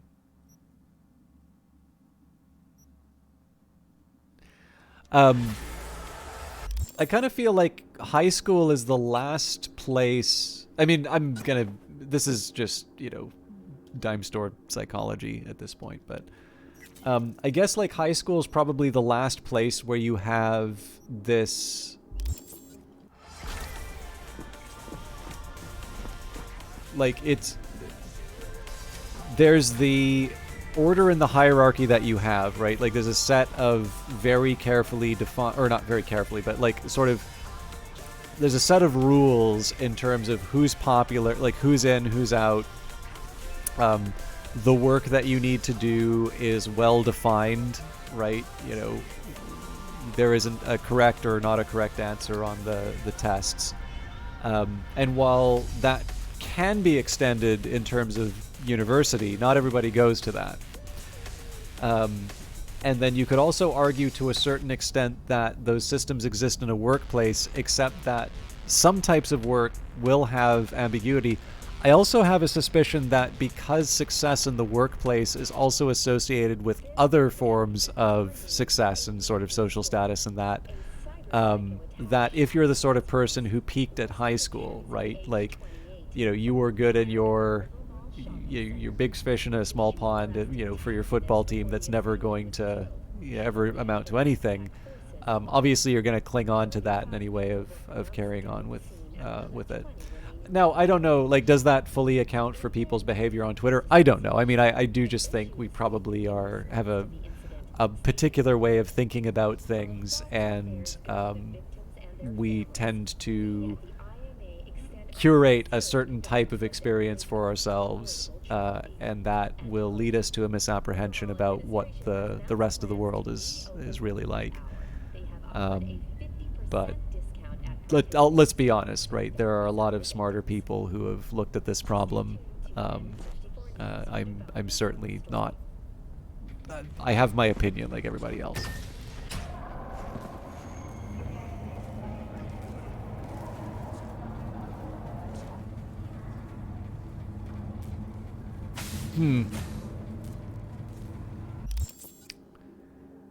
What is it about losing the virginity that makes that so important? Or like what is it about that particular moment that that you think kind of relates to the emotional intelligence? Because like I suppose there's the side, like if I think of my stats nerd side, I would just say it's like, well, what's the average age that that somebody's going to lose their virginity? What does the, when do we sort of feel that people maybe stop growing along those dimensions? I mean, again, everybody, it's kind of like when you run into these like miserable old guys in like nursing homes or something like that. Sorry, I'm going to sound like super bad on this. When I was younger, I mean, I try and do charity stuff now. It's just there's less time, but like when I was younger, I was in a Salvation Army household. So, food hampers, done that, play music to people in retirement homes who literally have nobody else, done a lot of that. I didn't really do a lot with addictions, but I have worked in the community services. I've been a caseworker, but for the most part, I just made a website for them. Certainly gives you a perspective on the world.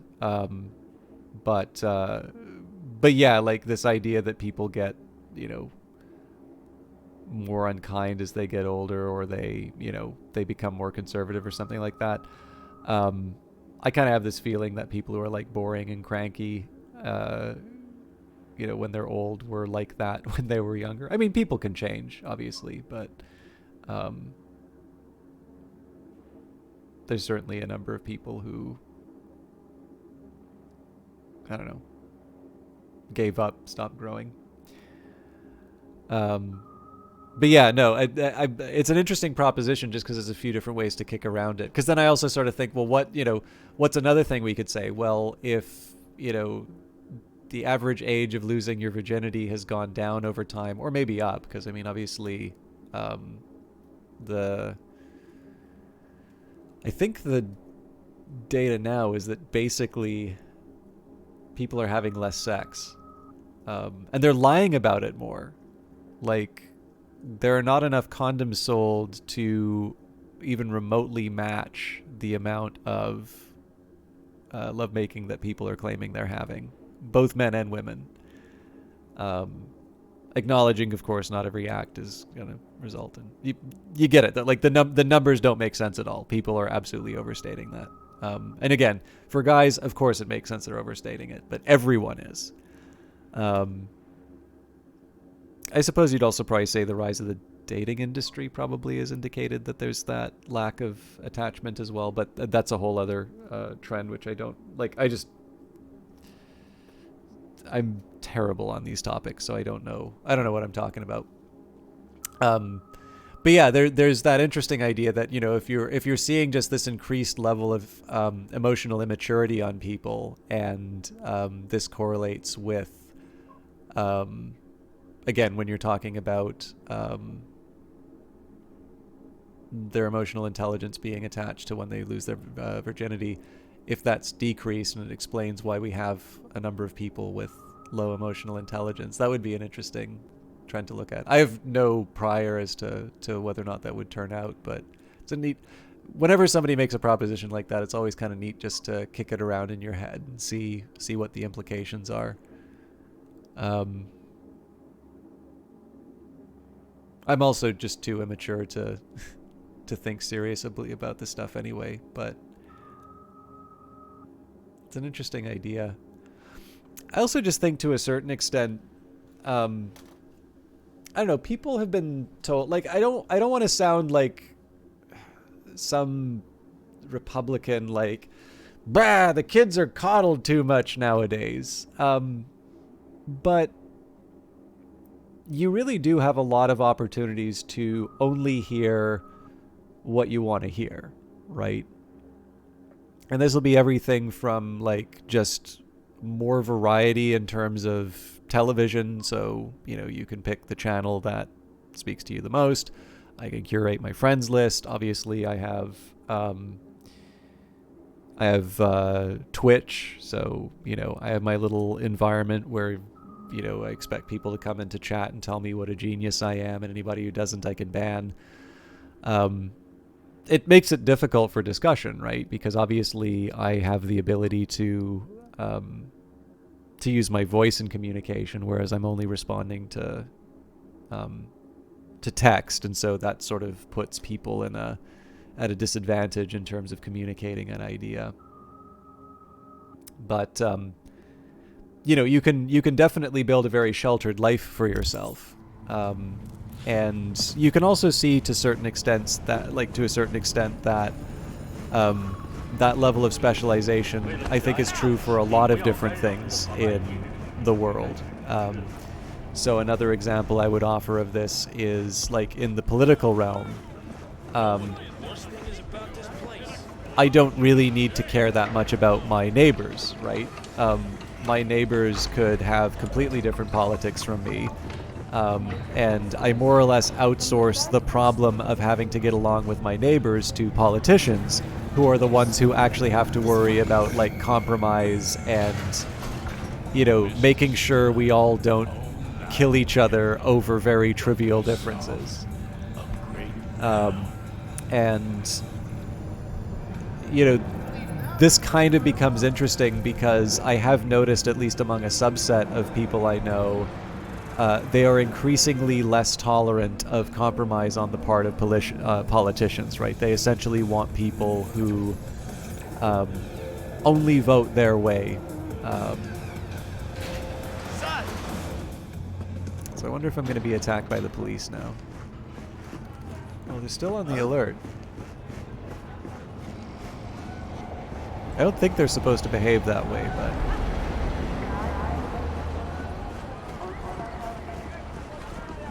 But yeah, I don't know. I feel, you know, it's wonderful that we have more variety. It's wonderful that we have more specialization, but I think to a certain extent, we have allowed ourselves to close ourselves off from a more varied experience. So, and it's kind of weird parallel trends, right? Because if you think of it, in one sense, like, you know, you have some of this research in terms of, you know, if you live in a city, if you encounter just more diverse groups, you tend to have kind of more of an open, more tolerant view of the world. And, you know, presumably because there's been an increasing urbanization, you'd see people, you know, probably adopting those worldviews. And yet at the same time, you know, even if you are getting into the city, it is probably never been easier for you to shut yourself off from the vast majority of human experience. And I mean, I say this as someone who didn't particularly suffer in COVID, right? Like, what are my hobbies, really? Reading, playing video games on Twitch, you know, a lot of data stuff.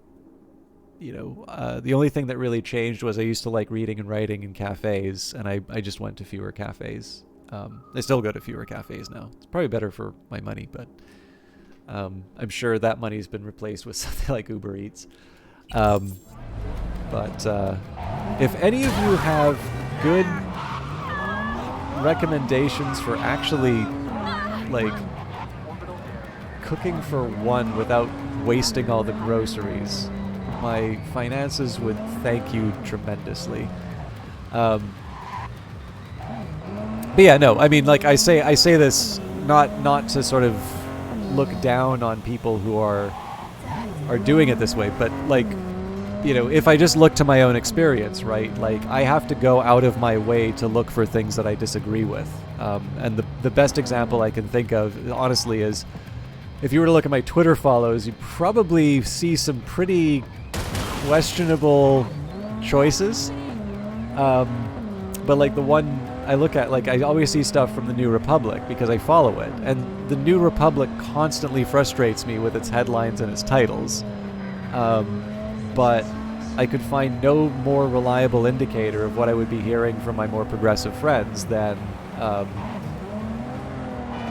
you know, whatever the New Republic was putting on Twitter or its articles or anything like that. There's limits, right? It's not like I also follow the National Review or the Weekly Standard or something like that. But I do at least try to find the appropriate ratio of annoyance to alternative perspective. That doesn't stop me from, you know, completely. And that, actually, okay, I'll be completely honest. Anger is my cardio, and that's why I read stuff that annoys me. But to another sense, it's nice to at least be exposed to what a reasonably well-informed member of an opposing group would say, right? It's not like I'm trying to get tips for debate or something like that, but it would just... Because I take a lot of time to comment on stuff in Hang On, I remember this from what I played in single player. This is a mission from Rogue. I don't think I have enough of a level for it.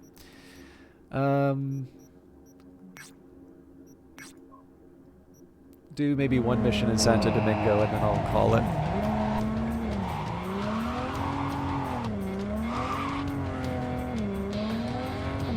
Yeah, I don't know, like, I do sort of feel like if I'm going to be commenting on, I don't know, trends probably isn't the right word, but just, like, again, because so much of what we're talking about, especially on the Twitter stuff, right, is just the fact that nobody really cares about a lot of this stuff, but you get the impression that people do if all the information you get is from this curated list.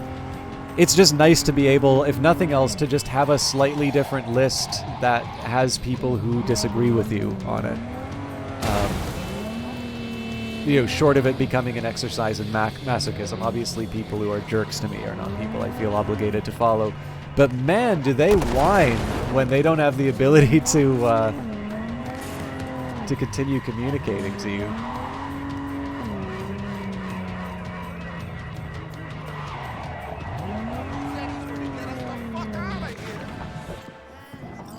POV, check it. There's a site on the net out to smear the mayor, Weldon Holt.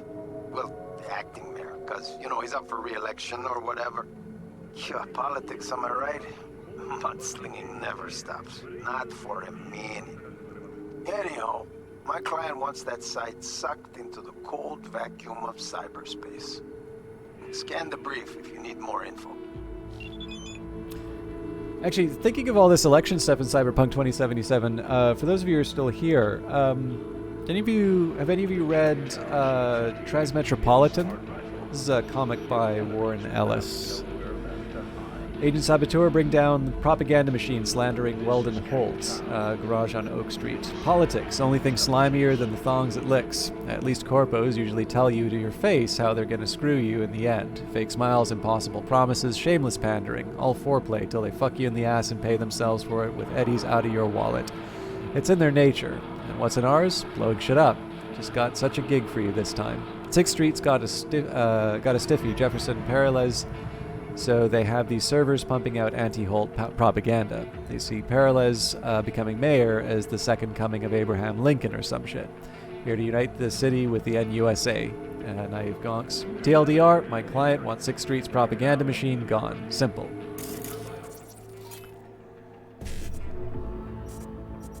Okay. I screwed up.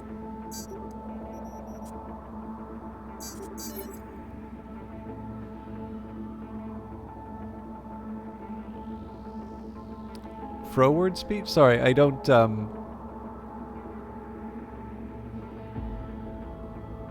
think I'm not familiar with the term. I'm sorry, I'm really tired, Dexter, so I'm sure you said something completely normal that I'm just not registering, but I don't 100% follow what you just wrote. I apologize.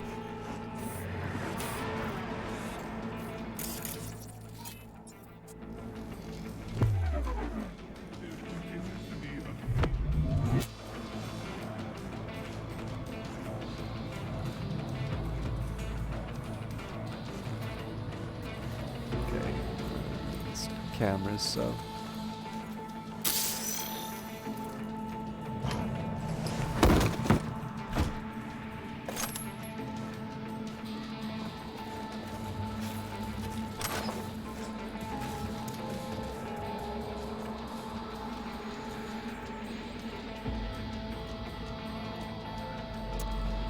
outage. I'm not a goddamn miracle worker. Told you your infrastructure couldn't handle that much juice. Jesus, Zach, it's Militech tech. Top shelf. All wired to wage war so no one gets blown up because of some millisec lag. The machines need to eat, and they got big appetites. I redirected all the volts we got to Garage 66, but without any more generators, my hands are tied. So either get me more or expect more outages. Kristen Lynch, Jefferson Parallels campaign. Dear Team Parallels, I'm a huge Jeffernut, and I can assure you his words are reaching the ears and hearts of voters. The campaign you're running on the net is making me the most excited for a candidate I've ever been, especially your campaign site. Keep up the great work. However, one thing that has me concerned, and I haven't seen a solution for, is your policy positions. In your policy positions is the recent black blight that has infested our city's schools.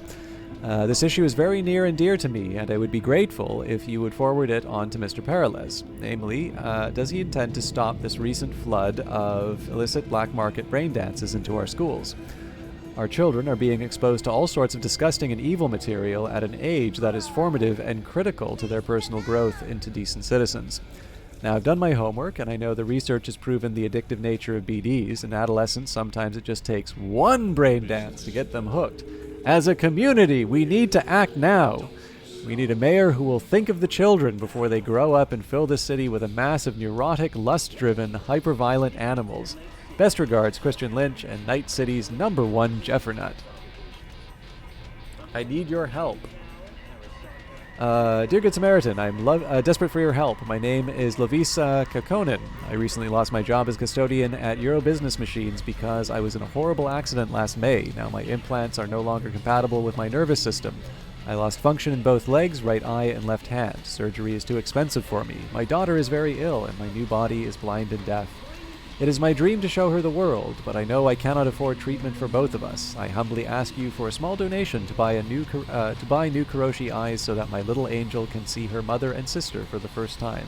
I will not forget your mercy and generosity. Okay. Let's see if I can try and avoid the worst of it.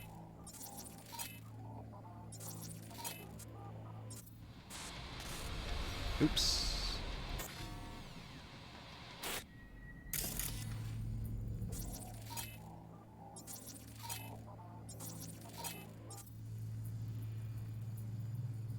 So I thought I'd be able to hack this, but apparently not.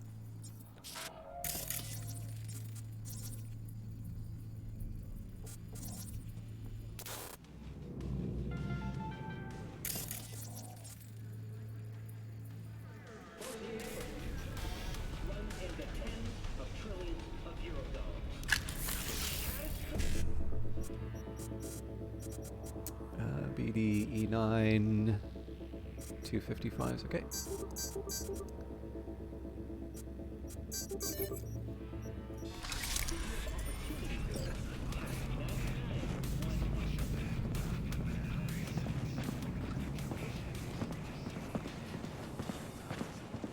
So I'm just going to try and ignore them if I can. I don't have a good way of breaking up a group of 3 people.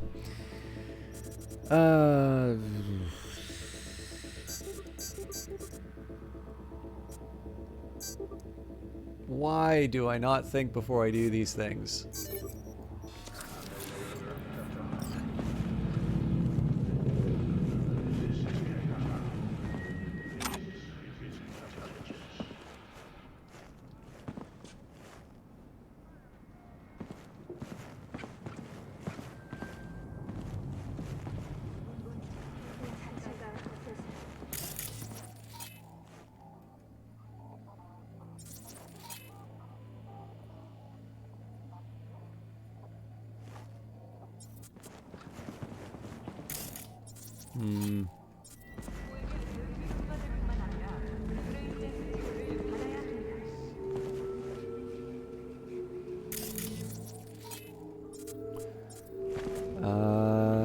This is gonna get interesting. From the looks of your little view, still got a lot of work to do.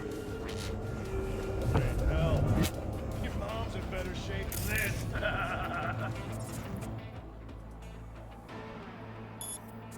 But the bearings will be new. Sandblasted. Oh wow. Okay.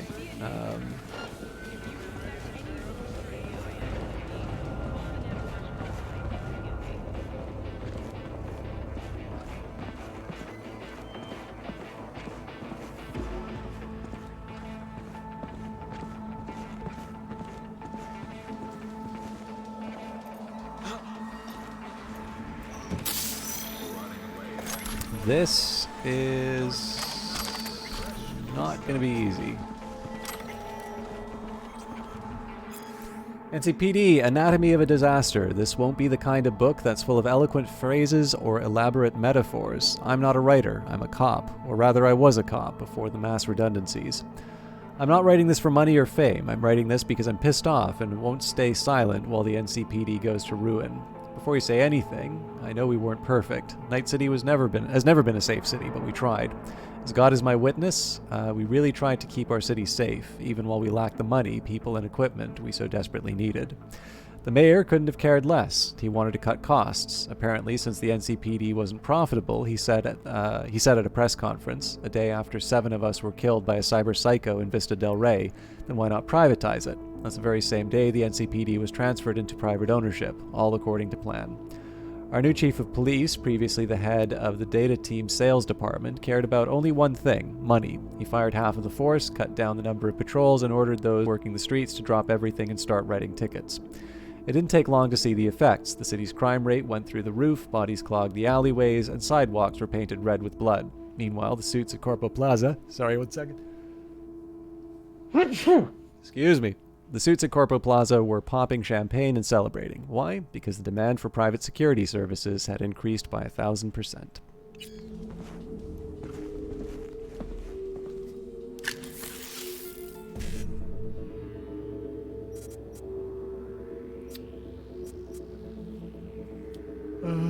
Excuse me.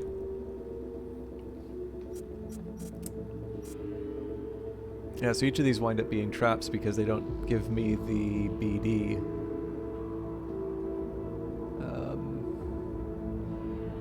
So this 55 doesn't have a 7A. This has a 7A, but this doesn't give me a 1C. This one does get me the 1C, but these don't turn into BDs. I don't have a 7A to start with, so... What if I did a... Excuse me. BD 7A 55.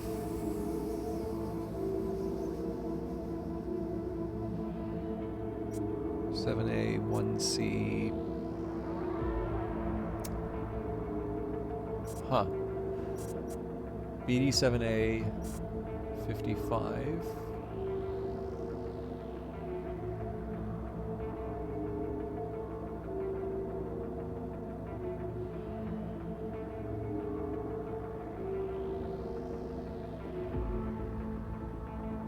But if that one's already taken out, so okay. BD 7A 55.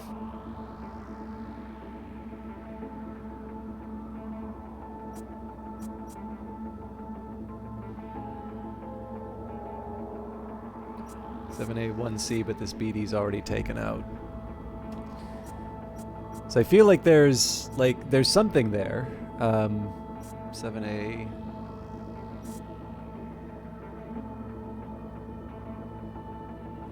If I did 7A, there's no 1C here. 7A, there's 1C here, but no BD. 1C here, but no BD. 7A. The only 1C is here. That runs in the same problem. Damn it. All right. Oh,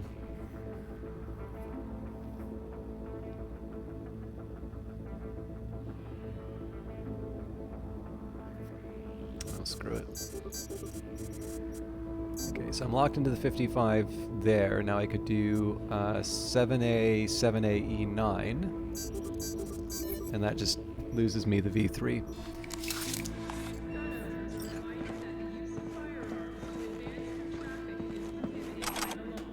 This is a great reason not to watch any of my old VODs.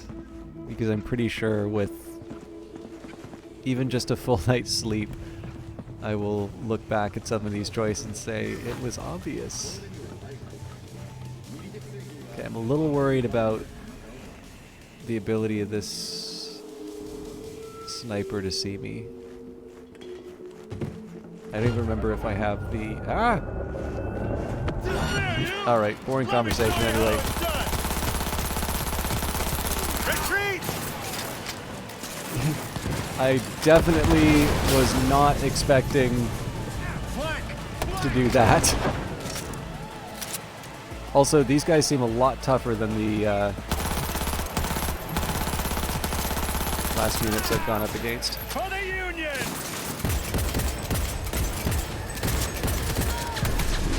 I'm so dead.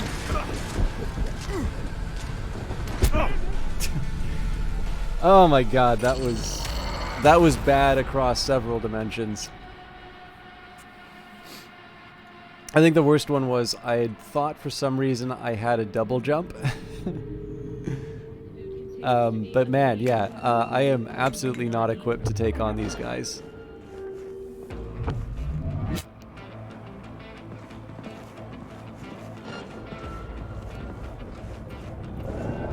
They're coming for me! Ridiculous.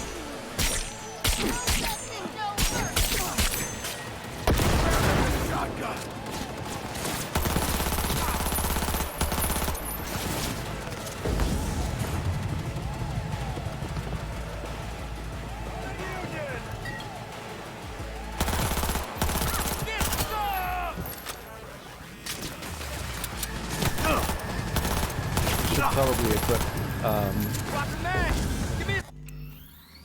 Sorry, I seem to have set an alarm for my watch while I do at this hour. I have no idea. I really should probably equip grenades, but. Say hello to my little friend, cunt. I'm pretty sure he just had the same idea.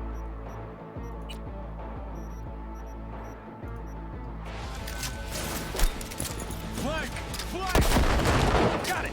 Coming up on him! Get some! Medic! No! Losing soldiers here!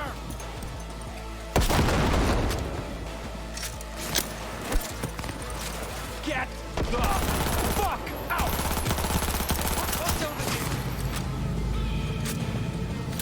They're certainly more obliging this time around.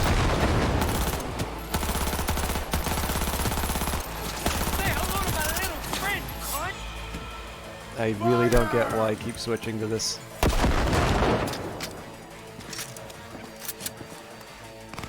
Grabbing a shotgun! Get some! Reloading!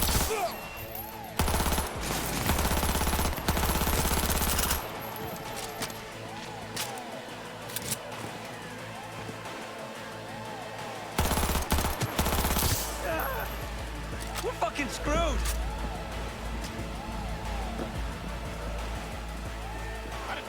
Okay.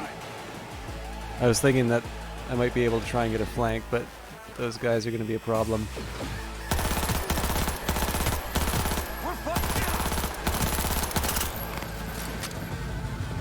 I'm going to have to deal with his friends to the side.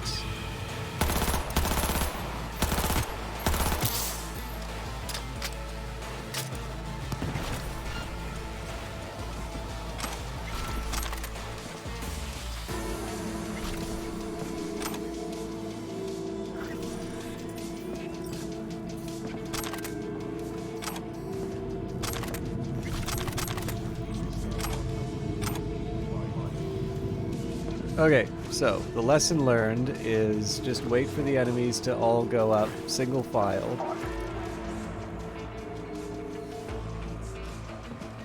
And you'll be fine. I am really looking for SMG ammo at this point, though.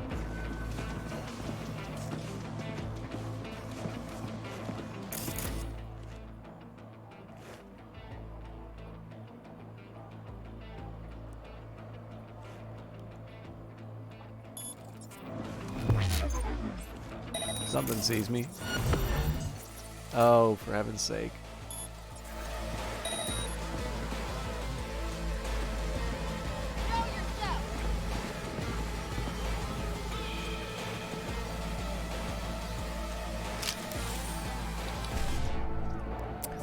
Okay, I did not realize how weak my character was until this mission.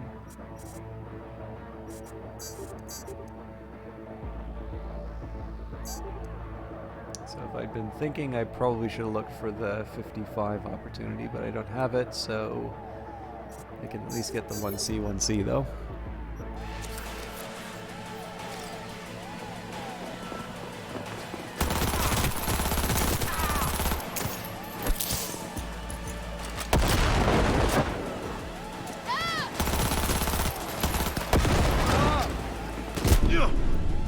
Alright, I deserve that.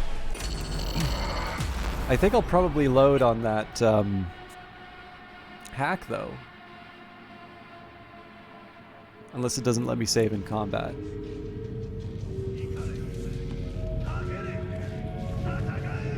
Okay, let's see if I can avoid another embarrassing death.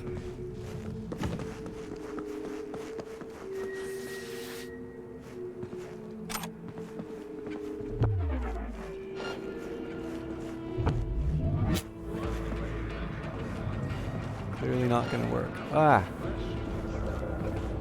I was chasing that guy down for absolutely no reason. I could just put him in a box.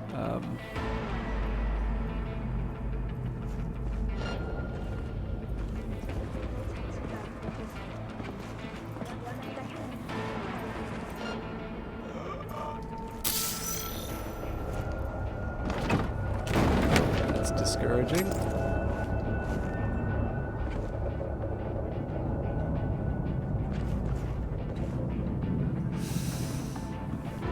So, I did say I was trying to avoid these three guys.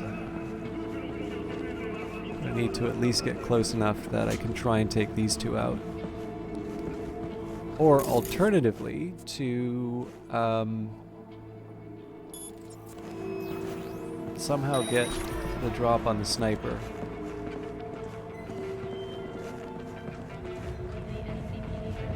Told you selling out to Militech would be worth it in the long haul. You can't just buy tech like this. Yep, definitely saw something. Oh, Jesus. That is ridiculous.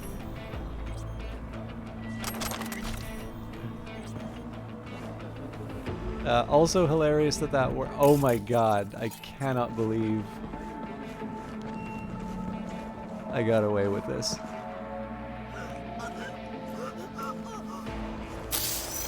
I'd love to find some boxes to put them in, but it's silly and wonderful that I am not. There do not seem to be any consequences for such reckless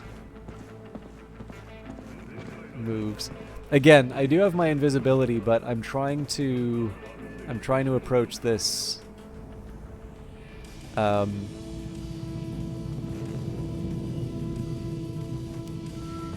do I put it? Seriously enough isn't the term that I mean, but I'm trying to get a read on how screwed I am character-wise. I mean, I could try rebooting their optics.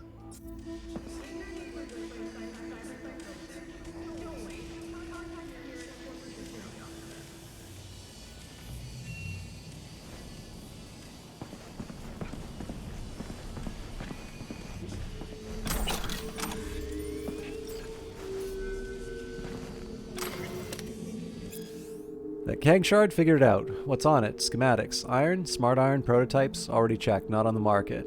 Then time to buzz Militech, see how many eddies we're sitting on. This message is to inform you that order 568223.2 shipped this morning, and to remind you that any improper use or storage of the Miss Bravo 773 server systems will immediately void the terms of the warranty. As per your request, the service package has been cancelled and the price has been reduced accordingly. Due to the size of the order, we allowed ourselves to include one additional item in the shipment. I trust you will find a use for it. I look forward to your future cooperation. More about the lust-driven BDs.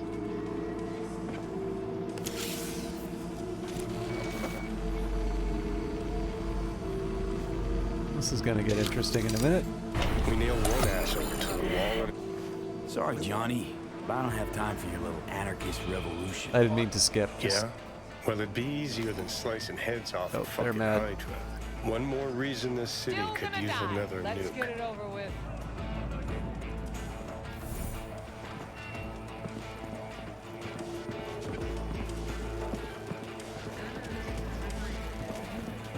I'm allowing a little bit of discretion on this invisibility just because I wanted to hear what Johnny had to say.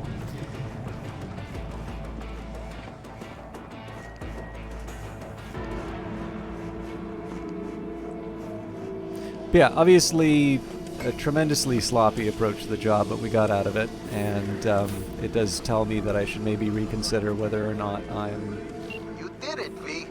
doing Just got word that our virus Capitan's blazing toward jobs. the servers like a fucking asteroid. Prim work. Thanks. Closing the gig. Alright, I think that's it for me. I am sorry this was a bit of a gong show of a stream. It is probably close to 4 o'clock in the morning though, so I should probably leave it there. Let's take a look and see who is online though.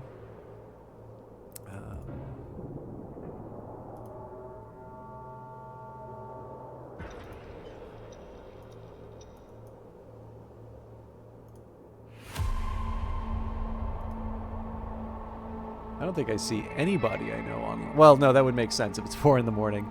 Is anybody playing Industries of Titan? No. Is anybody playing Phantom Brigade? No.